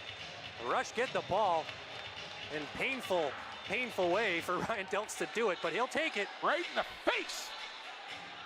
Take that, Zach Greer. Matthews to Shatler, and Dilks has his first point here tonight, assisting on Jeff Cornwall's goal in the first half. He's got a big old face full of lacrosse ball, too. I've had that happen. It's not a fun feeling. Then McIntosh's shot skips wide of the post. Church picks it up off the boards at the end of the 30-second clock, but it's a shot clock violation. I believe we have a penalty, in fact. I think we are. I think it's going to the Rush. I don't think so. No, I think it's going to the Mammoth. You're right. And John Lintz making Colorado the slow, number 86, lonely walk. minor penalty, holding. I was fooled by the fact that the gate was open. I was looking at the wrong penalty box. But yes, John Lintz is headed to the sin bin. So the Rush, who have not yet to score on the power play tonight, their third-ranked power play in the league. They've had 2 chances thus far, and none have bared fruit. So we'll see if they can do it here. Maybe the third time's the charm. I'm going to call 42. Number right here. And Matthews has been waiting for a moment here. This could be it. Church's shot stopped by Ward. Good save there by Dylan Ward, and a fresh 30 for Saskatchewan. Shatler back to Matthews at the top. Patience now for the Rush. Matthews to Church. Keenan drops the pass. Church recovers, still 15 on the shot clock. The Rush try to set it up their look. Now some motion. Church gets underneath, fires, and Ward again makes the save as Church had the corner labeled. It's just spectacular. Behind the net for McIntosh. Now Church across, quick stick Shatler, and a good job defensively by Robert Hope to block that shot. It goes out of play though, and a brand new 30 once again for Saskatchewan as they try to wear down this penalty kill unit for Colorado. Matthews backing his man down. Church takes a heavy shot up high. Matthews swats that loose ball over to Keenan. 18 to shoot. Shatler. Keenan making some room. Church's shot hits Ward up high. And the Mammoth finally gained possession after a solid minute and 10 seconds of Rush power play work, but they were unable to find the back of the net. Man, Robert Church has got to be wondering, what do I got to do to beat this guy? Had an 8-point performance in their opening matchup of the year down there in Denver. 5 goals, 3 assists, or is it 3 and 5? I can't remember, but obviously had his scoring touch going in that one. But right there, I think Dylan Ward made about 4 quality stops just off of Robert Church alone. And if you're the Rush, you have to like what you're seeing on that power play. They're getting looks, but Dylan Ward is being Dylan Ward. 5.5 to go here in a fast-moving third quarter. Each team has scored a goal. It's 5-4 Rush. Trade him, Flaherty, trade him. I feel like that campaign, well, it was dead on arrival, but now it's funny. Hey, our buddy Travis Belon down beside the penalty box actually brought a sign to SaskTel Center tonight, right beside John Lintz. If we can get a shot of that. He's got Trade Ward up on the glass there beside the box. As penalty time just about over to Lindsay here, as he'll step out with just over 5 minutes to go in this third quarter. Both teams with a goal here as we're back to 5-on-5. And the Rush now 0 for 3 on the power play. See if that comes back to haunt them as this game moves on. McLaughlin can't find an opening, looking to softly put it over the top for Malcolm, but he stepped in the crease.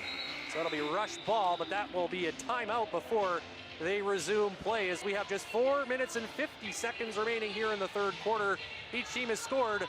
It remains a 1-goal lead for the Rush. 5-4, as we see right there is Travis Pilon and his trade Ward sign. No trades required. This is a fantastic game. The Rush lead the Mammoth 5-4 here at SaskTel Center. You're watching the NLL Game of the Week on BR Live.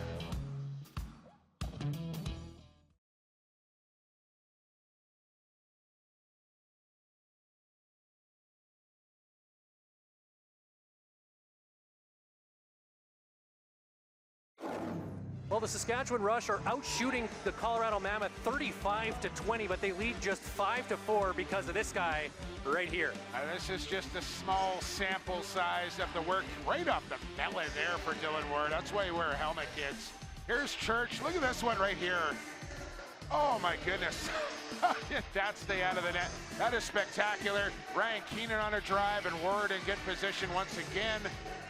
And then Keenan on the quick stick, Ward coming across. See, again, you want to beat him, you got to make the perfect shot. There's Travis in trade Ward. It's not going to happen, Rush Nation, but you can keep trying.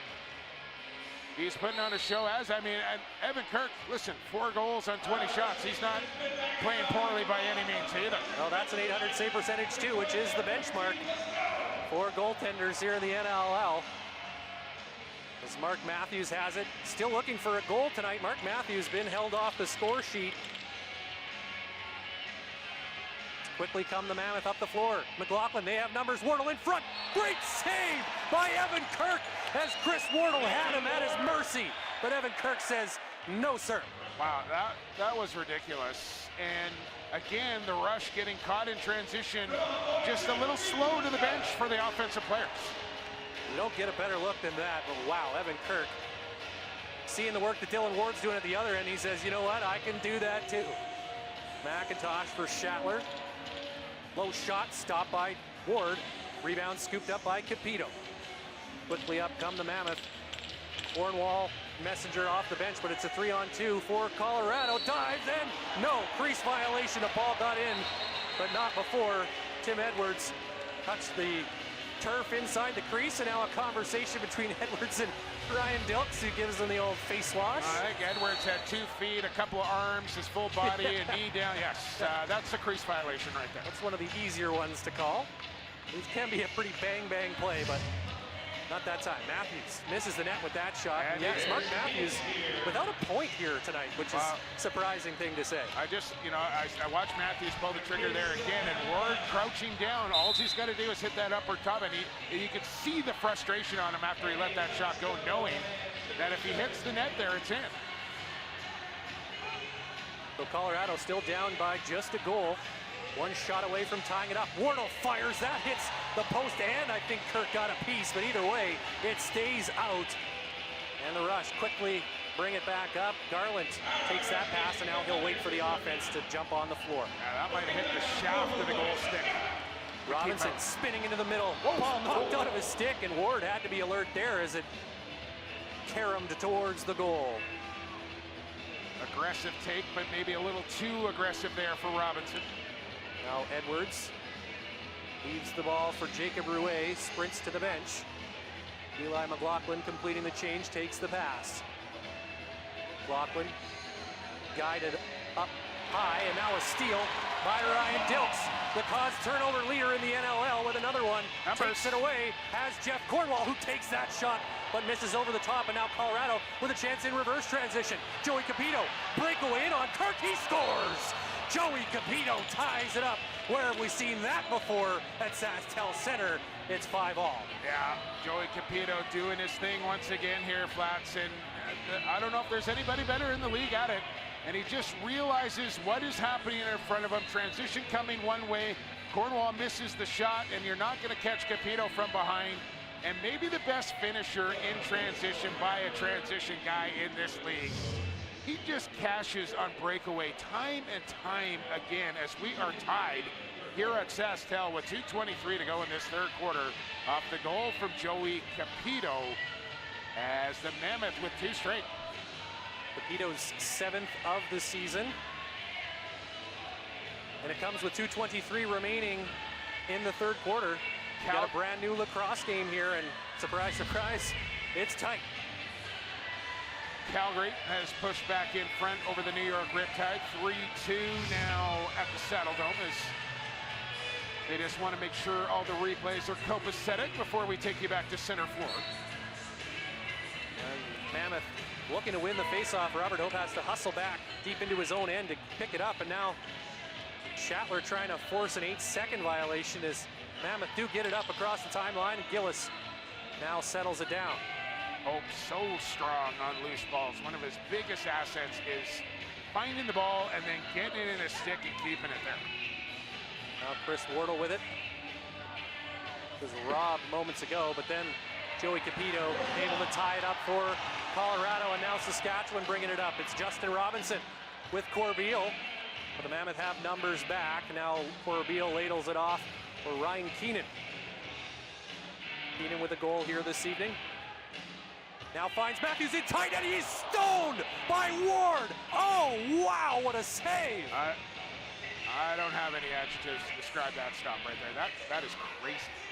Absolutely crazy. And to do it against a guy like Mark Matthews, I mean, you run out of superlatives to describe the way that Dylan Ward plays goal. You just run out of ways to describe just how good he is. Wardle, Barouet, shot blocked by Travis Cornwall. Lee with that shot. Now Ryan Lee has it again. 2 seconds to shoot. That one misses the goal. It's a 30-second violation. Rush take over with 63 seconds to go in the quarter. Yeah, so watch this now here from Matthews. What I want to get at here, 63 seconds to go. Rush are going to try and set themselves up for final possession here. So look for them to run about 20 seconds off, take a shot with about 42 seconds to go here. Force the Mammoth to take a shot, then get final possession. Schattler with it, trying to work his way out of the corner. Has a little bit of room over top of the goal as Ward forces him to shoot high. Hope bouncing it ahead, 45 seconds remaining. See how the Mammoth handle this. It's Capito going for the 2-for-1, or at least the reset, and does get it. Now just a 6 or 7 second differential between the game clock and shot clock. Can't pull your goaltender here, though, for the Mammoth. So Rush won't have much time at the end of it here, but they should get final possession if they can get a stop. Wardle waits, now sends it down for McLaughlin.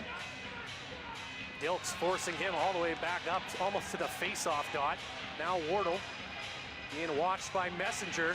Takes a hard shot, now gets away, but we have an off-ball interference call, so the Rush are going to get the ball with 7.6 left, and it's in the offensive end. Garland to Matthews, behind the back, shot bounces over top of the goal from the stick of Ryan Keenan, and a last fling doesn't make its way down the floor, but a whirlwind last minute of play there. We've got a tie game heading to the fourth quarter. 5-5, 45 down, 15 to go. We are in for a heck of a fourth quarter here from SaskTel coming right up. Do not go anywhere. You're watching the National Lacrosse League Game of the Week on BR Live.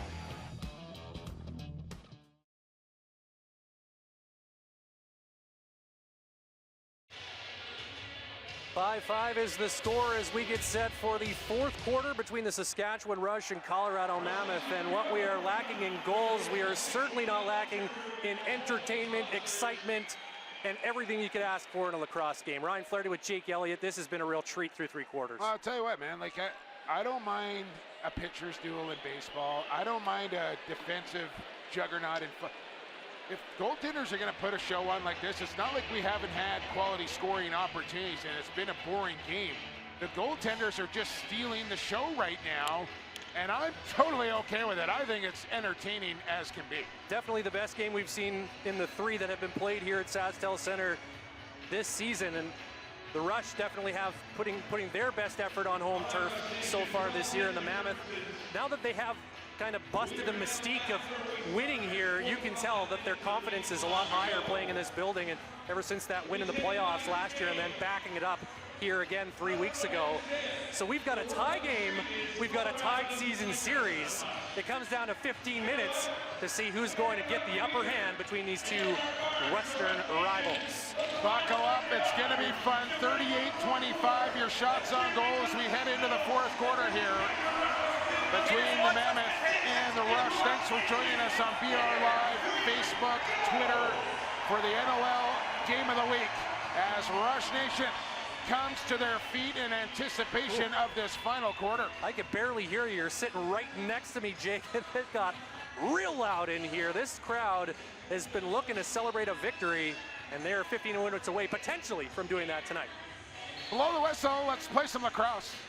Thompson winning another draw for Saskatchewan, who had the edge in the face-off dot in the first half, which is a difference from 3 weeks ago when the Mammoth had a significant edge in that statistic. Just one more way that this game has been a lot different from the 12-6 game of 3 weeks ago. McIntosh into the corner. Church back up top for Keenan, takes the return pass. Now McIntosh and Church working the two-man game. Church stopped by Dylan Ward. This is not a recording. Brett Craig now trotting up the floor for Colorado. Bounces it back for McLaughlin. Looks like Craig might stay on for this set. Now he'll make his way towards the bench with 15 on the shot clock. Killen over the top. Kirk was ready for that shot and had an easy look at it. Now Travis Carnwall sheds a check. Chance in transition perhaps, but Mammoth doing a great job to sprint off the bench and get numbers back defensively. Of course, Cornwall, Travis that is, still looking for his first goal as a member of the Saskatchewan Rush. Brother Jeff has one here tonight, his second of the season. Mark Matthews, though, doesn't have a goal or even an assist, which is just a strange thing to say in any game. Granted, the Rush only have the 5 goals. Yeah, still. Mammoth now take over here. Minute and a half gone in the fourth quarter. And I know, Jake, you're fond of talking about the next goal being a big one. I think it's safe to say that holds true right now. They're all big from this point on. Rouet coming out of the corner. Corbeil watching him closely now, looking for Malcolm, but he had his foot on the crease line, and so the Rush will get a free possession here. Well, he actually didn't, but went into the crease, then came out of the crease and was the first player to touch the ball. Can't do that. Thompson now stopped by the foot of Dylan Ward as the middle just opened up for Thompson. Sure did. But another great save by Ward. Rouet takes it over for Colorado. The Rooster for Eli McLaughlin. Now Chris Wardle, who's been a lot quieter tonight, as have most of the Mammoth offense comparatively. Wardle being watched by Dilks. Back for Rouet, long shot doesn't reach the net. Hit a couple of rush plunnies in front. Messenger spins away up ahead for Hossack. Matt Hossack takes the shot and scores! Happy birthday, Matt Hossack! 6-5 Rush. Oh, the tractor rolling downhill on the turf here at Saskatchewan. Looked off the mailman on the way to the goal. It's my birthday, he says. I want one. And he sticks it home. Rush back in the lead, 6-5 on the goal from Hossack. Set up for Messenger. Have a look across. I'm not passing. It's my birthday. Shoots and scores. Beauty from Hossack. With 12:27 to go, and Rush back in front by 1. Well, we talked off the top about the Rush looking for a little bit more from their transition game tonight. This was probably the best their transition game has looked, and now here comes Garland off the draw. Stopped by Ward. A great chance for Holden Garland seconds after the go-ahead goal by Hossack. Oh, man, that thing was labeled for the top corner as well. That's a great shot from Garland. Better stop from Dylan Ward. 6-5 the score. Rush lead the Mammoth. 12 minutes remaining in the fourth quarter. Lee across from Malcolm. Dodges a check now for McLaughlin, all alone in the middle. He scores! A defensive breakdown by the Rush, and Eli McLaughlin takes advantage, and we're tied once again at 6. Well, I don't know if this is a defensive breakdown. More so, I mean, yeah, where's the help, I guess, off ball here? But let's watch the pick up top here as the Rush defender just got blown up, and right down Main Street comes Eli McLaughlin. And Evan Kirk, no chance on this one as he just goes up and over the shoulder. We're tied at 6. Beauty from Liger. Right you are, Jake. What a strange sight to see a Mammoth player that wide open right in the middle of the floor. And McLaughlin, not the guy you want to have in that position if you're defending, and he makes it count. And we're back level here at 6 with under 12 to go in the fourth. Jeremy Thompson and Mike Messenger a combined 8 for 15 in the faceoff dot now. Matthews. Back for Keenan, he scores! Ryan Keenan answers right back with his second of the night. Matthews with the assist. It's 7-6 Rush, and suddenly we have an offensive explosion here in the fourth quarter. What a feed here from Matthews. Draws the double. Little flipper to Keenan in front. Off his angle a little bit, but crosses over. Gives him the little corkscrew here, Flats, and gets it to go to the short side. And just like that, the Rush answer back. They're back in front, and Rush Nation pounding their chest here inside Saskatchewan. Real heads-up play by Keenan as he had Ward moving from his left to right and went back towards left with that shot. And the Rush, well, they were only tied for about 10 seconds there. Quick answer by Saskatchewan. Ryan Keenan's second of the night and 7th goal of the season. So what do the Mammoth have in response? Rouet trying to get away from Justin Robinson. Turns it back to Lee. Now Wardle in the right corner. Skips it across. Ryan Lee shoots. Kirk makes the stop. Has no idea where the ball is, but fortunately for him, it's not in the net. And the Rush bring it back up. Thompson on a sprint. The coach is watching him, so he'll stop up, let the offense take over. And 3 Rush players to that loose ball. They were coming up with that one. Been real impressed with the game from Holden Garland here tonight. Matthews for Keenan. First player to score multiple goals here tonight. Keenan's shot blocked by Joey Gabito. I'll get you a new 30 right there. Nothing wrong with that. Just 5 seconds on the shot clock. Now you got 30. Should say first Rush player to score multiple goals tonight. I knew what you meant. Eli McLaughlin has 2 for Colorado. As McIntosh looks for his second, but Ward says no. A loose ball interference against Colorado, so Rush will maintain possession and get a fresh shot clock to work with here. 10:25 to go in the fourth. They lead it 7-6. Wasting no time is Dinsdale, but the shot is deflected and misses the net. Now McIntosh just staying on the right side of the center line. And Rush getting fresh legs onto the floor as well.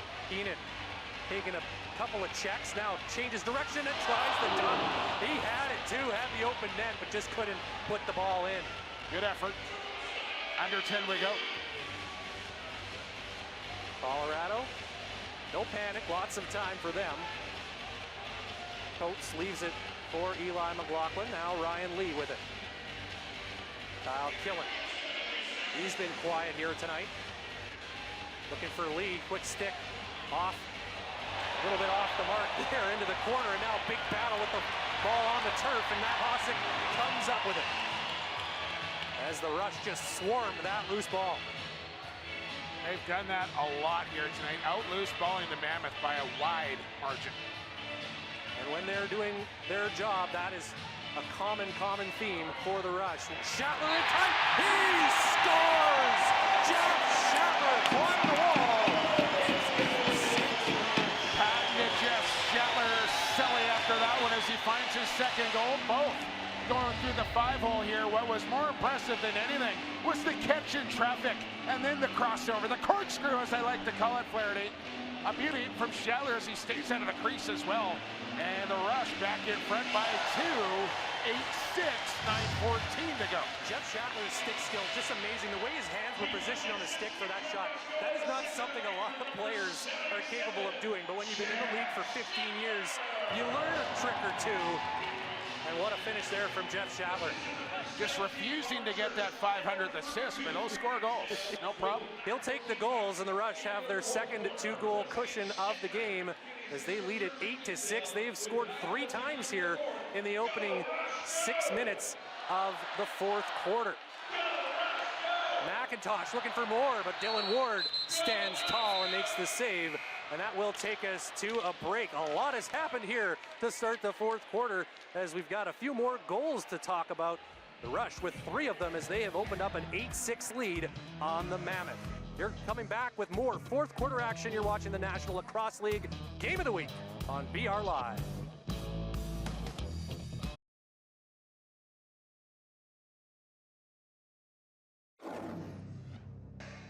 Back inside SaskTel Center as the fourth quarter continues. Rush lead the Mammoth 8-6. Mark Matthews hasn't produced a lot of points, but he's been very involved in this game through 3 quarters and half of the 4th. Yeah, he's had his chances, no question about it. A lot of good looks on goal, but scoring touch not quite there for Matthews tonight, so he's just as good at passing the ball as he is at shooting. He's had the setup for the last couple here that have put the Rush back in front by 2. Great setup for Keenan's go-ahead goal, and then just moments ago, Jeff Schattler making it a 2-goal cushion as we entered this quarter tied at 5. 4 goals in that first 6 minutes as a bit of offense coming to the fore here in the 4th quarter. Yeah, and I just keep looking at the shot totals here now. 46-28 Rush, and the loose ball totals heavily skewed to the team in black and green. So the Mammoth with some work to do. They are in possession here with 8:35 remaining in the 4th, down by a pair. Malcolm across for Rouet. He's doubled, so can't take the shot, and then takes it, and Jeff Cornwall gets his stick in the way. Rouet battles hard to get it back, but 2 left to shoot. And Evan Kirk knew that was the only option and was able to step out and make the stop. And the Mammoth, they play right to the buzzer, though, don't they? It looked like that possession was dead and gone. McLaughlin still gets a quality scoring opportunity off of the buzzer. McIntosh with it for Saskatchewan, who have not led by 3. Neither team has, and you gotta think a 3-goal cushion at this point would be absolutely massive for the Rush. Church for McIntosh. Matthews, quick stick. Are you kidding me? By Dylan Ward. I don't believe what I just saw. That's the save of the year right there. Oh, wow.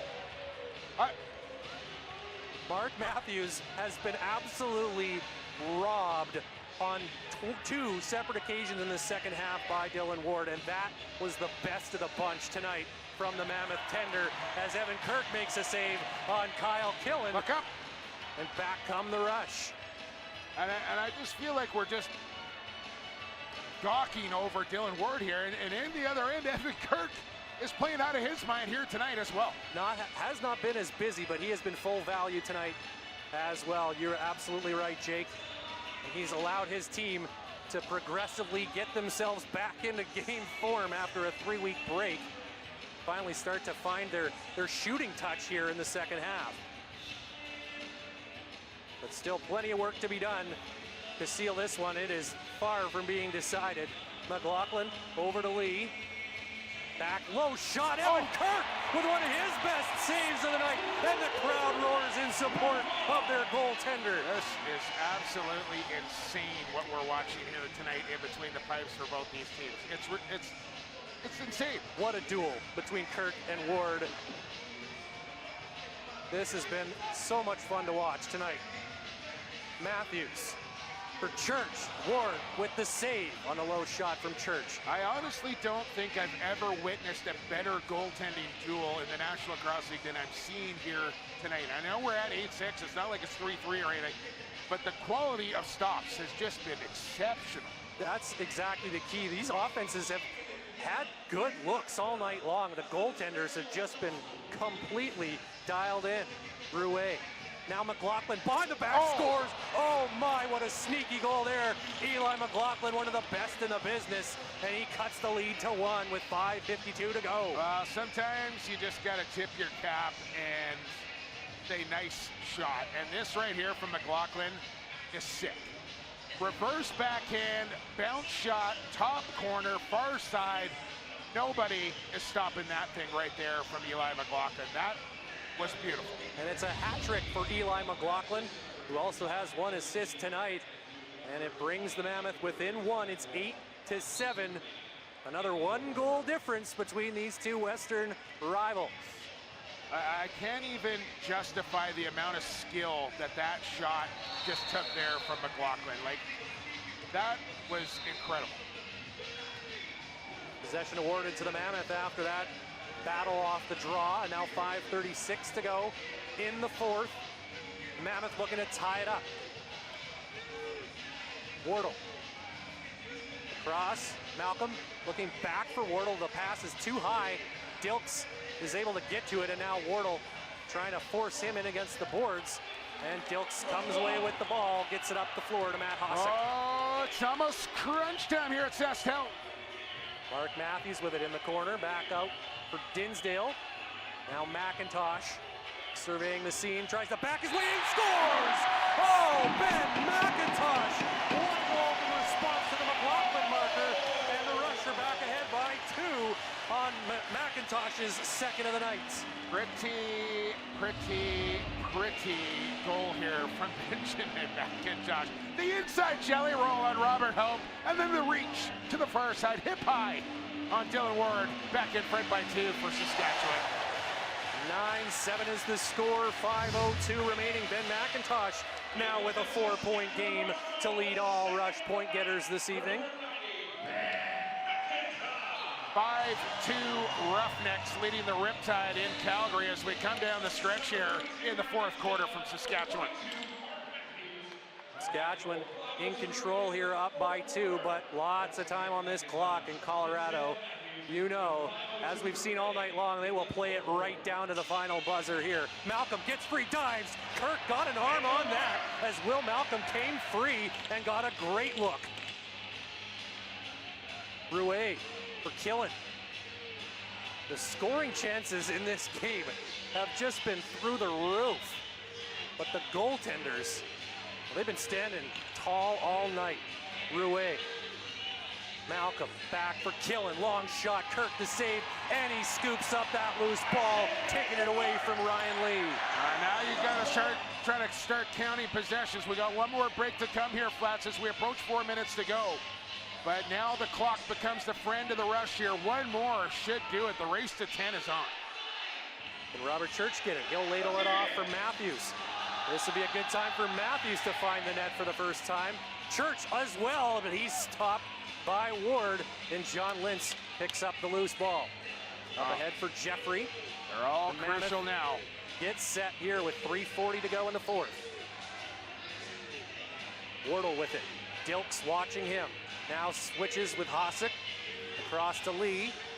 Jacob Rouet now working on Jeff Cornwall. Takes that shot, and Evan Kirk says, you're going to have to do better than that. And now quickly up the floor, Matt Hossack. He's got Matthews. Matthews on, fires and hits the post.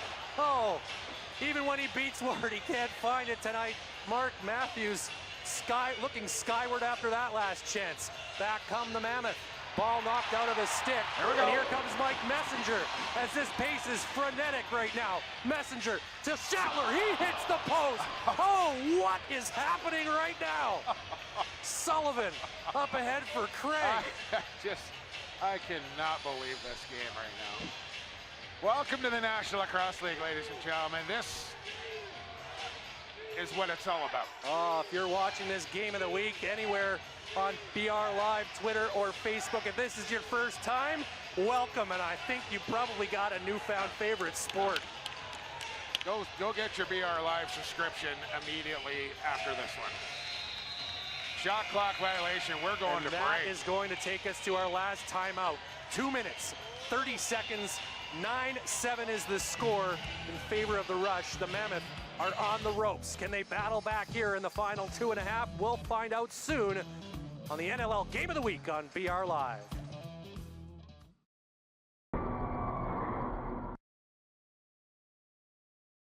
Time now for our Geico play of the game, and it comes from late in the first half. Ryan Keenan's first of 2 tonight. The diving effort, that made it 4-3, and it's now 9-7 Rush.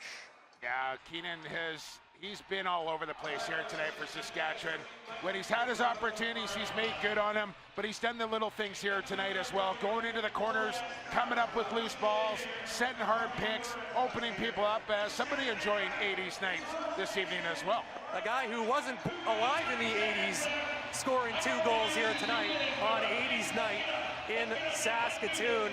And this has been a lot of fun.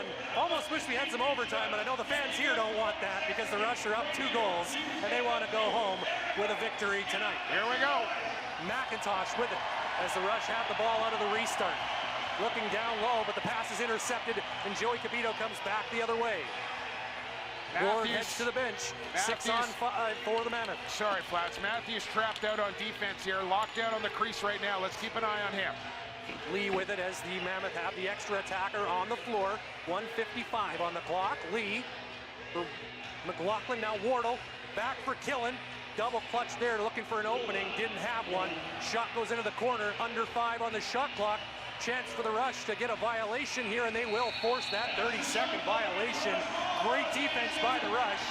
Dilks and McLaughlin come together, but that was more, or Kinnear rather, that was more accidental than anything. A great defensive set there. You had Church, McIntosh, and Matthews all trapped back on defense in a 6-on-5 situation, and they come up with a shot clock violation. That's a gut check, and that's playing some defense right there. Timeout, Saskatchewan. And time on the side of the Rush with a 2-goal lead and 1:23 on the clock.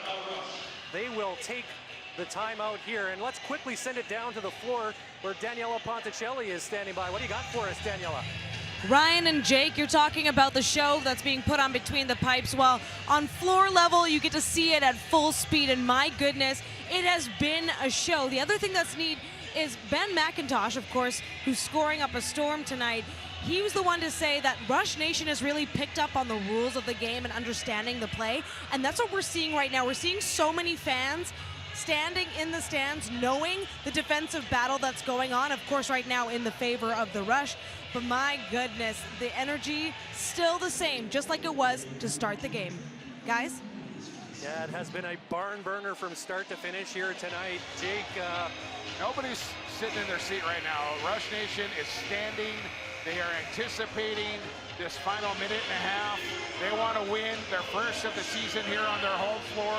A minute and 23 away, 9-7, Rush ball. If nothing else here, Flats, use this 30, try and get maybe a bad angle shot, get a reset, chew off another 30 if you can't score a goal. But above all else, don't get caught in transition. Here we go. There's 15 seconds on the shot clock to start this possession for Saskatchewan.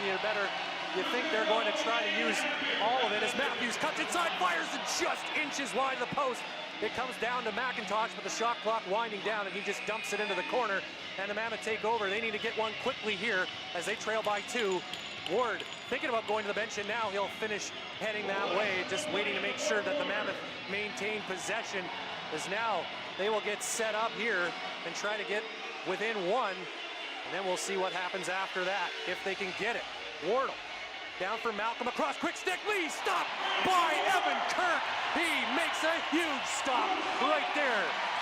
Mike Messenger the other way, and now the Rush can almost taste it.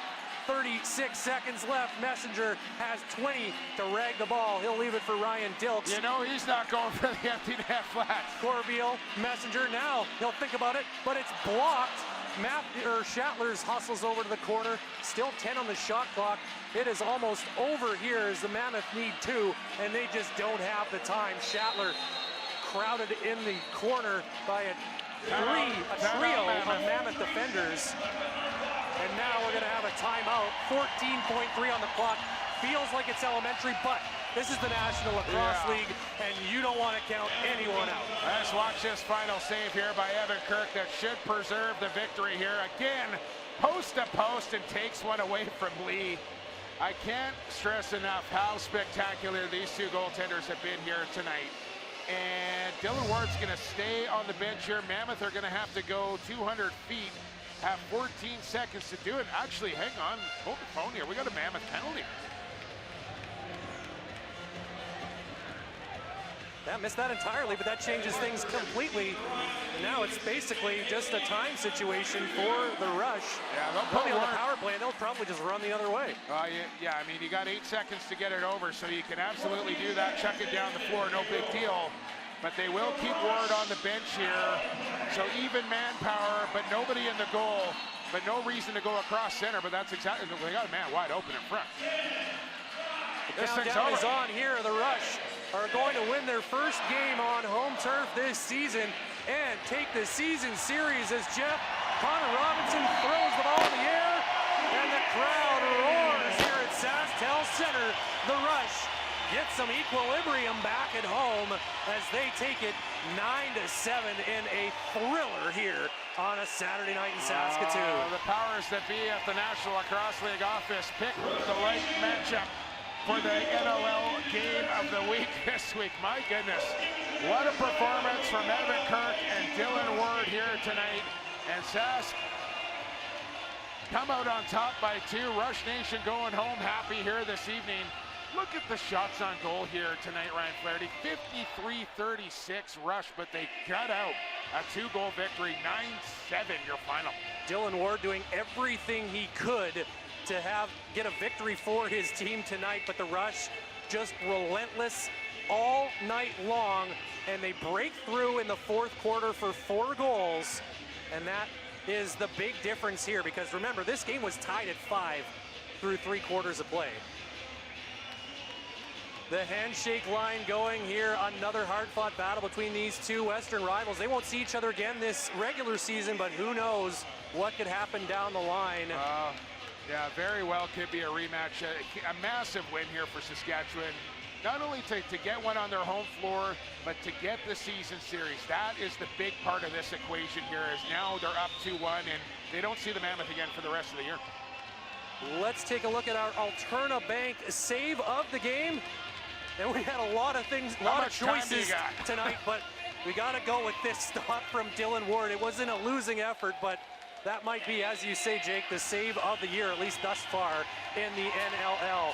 As the Rush salute the fans here at SaskTel Center. Nobody left this one early, I can tell you that much. A barn burner from start to finish. 9-7 the final for the Saskatchewan Rush. And I believe we are going to have an interview with Evan Kirk momentarily, but we're going to first go to a quick break. So coming up on NLL Post-Game Live, highlights and analysis of tonight's game, and a look at scores around the league, all coming up next. You're watching the National Lacrosse League Game of the Week on BR Live.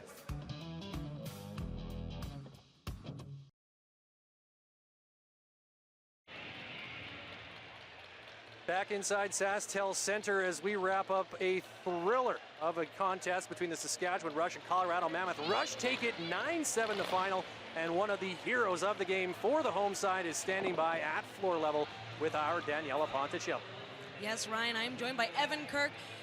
Evan, what a game. I mean, you just think of the defensive battle. It has been nonstop goalie talk in my ear. That's what people are hearing at home too.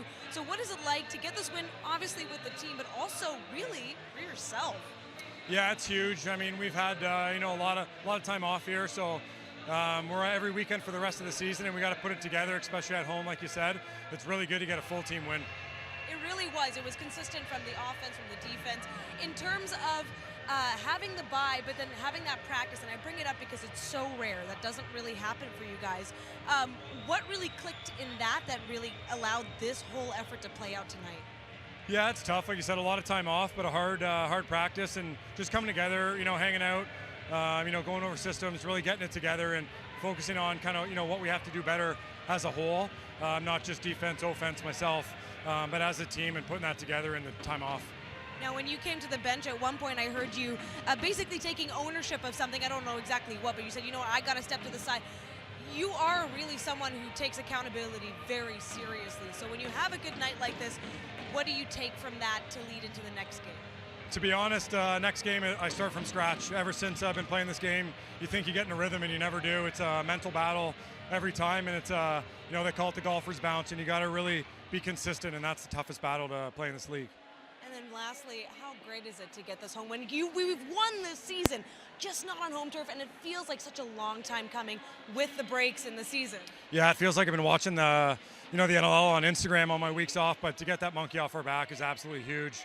These fans are instrumental for our play, and getting them a win is awesome. Well, good luck. I mean, not good luck. Congratulations. Go celebrate there in the locker room. Thanks for taking the time. Back to you guys. Thanks so much, Daniela. Yes, as we wrap this one up, Evan Kirk, a star here tonight for the Rush, who get just enough offense as they finally managed to find some holes on Dylan Ward in that fourth quarter. It didn't look like anyone was going to get over 7 tonight, but eventually 9 is the winning number for the Rush. The same number they got in Denver in the first game against the Mammoth this season. Yeah, still have not eclipsed that 11-goal mark or 12-goal mark. Their high watermark against San Diego there. So 9 goals, but this is Denver. This is Dylan Ward. This is the Mammoth, and that's a good offensive output against this team. A very good defensive team. It's not normal that they allow 17 like they did against San Diego. So For Evan Kirk, it wasn't the start he was looking for. He let in a bit of a shaky one to start this game, and he kind of thought, oh, is this going to be Evan Kirk's night? But settled down very nicely, and you can only stop what's fired your way. And the Rush heavily outshot the Mammoth here tonight, 53-36. But he was like, both goaltenders were just playing out of their mind here tonight, and it was real fun to watch. And speaking of fun to watch, I know the Urban family unable to be here tonight. I know they're missing out on the Street Heart concert after the game, but they get the home win. I know they're a big RV show, Western RV there in Alberta, doing damage. So shout out to the big boss, Bruce, and his son, Brandon. And talking about the Rush offense just getting enough done, and on a night when Mark Matthews and Robert Church were unable to score, they get some contributions from Ryan Keenan, Ben McIntosh, and the transition game really came through for them as well at some key times here tonight. Yeah, we talked about it, right? I think the goaltending was going to be the goaltending. It was going to come down to transition and special teams, and I thought Saskatchewan won the transition battle here tonight, and that was kind of the difference in that 2-goal win. As we take a look at some of the numbers here, some of the top performers, Eli McLaughlin with the hat trick for Colorado, but it is not enough on this night as the Rush get the better of their Western Division rivals and take the season series. That's also really important. There's lots of season left, but the Rush now have that in their pocket going forward. Yeah, and you think about it, when you can get a victory, if you're the Saskatchewan Rush, and do it without Mark Matthews scoring a goal, that's a bonus. That's a cherry on top, because you know that's not going to happen very often. So they get a victory here, no goals from Matthews, and they'll take that to the bank as they head to Halifax next weekend. Absolutely, and as for the Mammoth, they will be going back home, a place they haven't played much this season so far, but they'll be hosting San Diego in another big Western Division matchup for them. That will be a key one to watch next week as we take a look once again at the highlights from a fun night here at SaskTel Center. It started off as a showdown between two Western rivals, with the Rush looking for redemption after being embarrassed on home floor 3 weeks ago. No shame in this one, though, tonight, as they were full value for the victory. Evan Kirk playing out of his mind.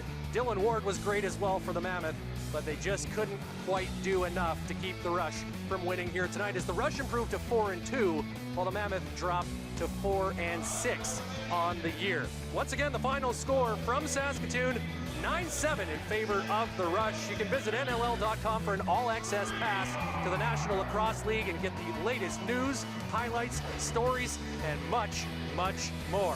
For Daniela Ponticelli, Jake Elliott, and the rest of our crew here in Saskatoon, I'm Ryan Flaherty.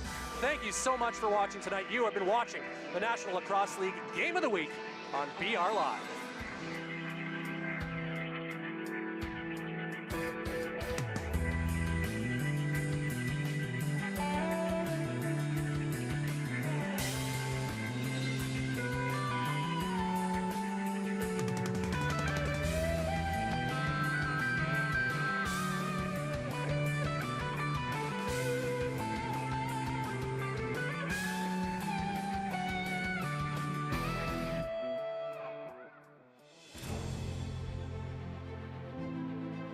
You have been watching a special presentation of the National Lacrosse League.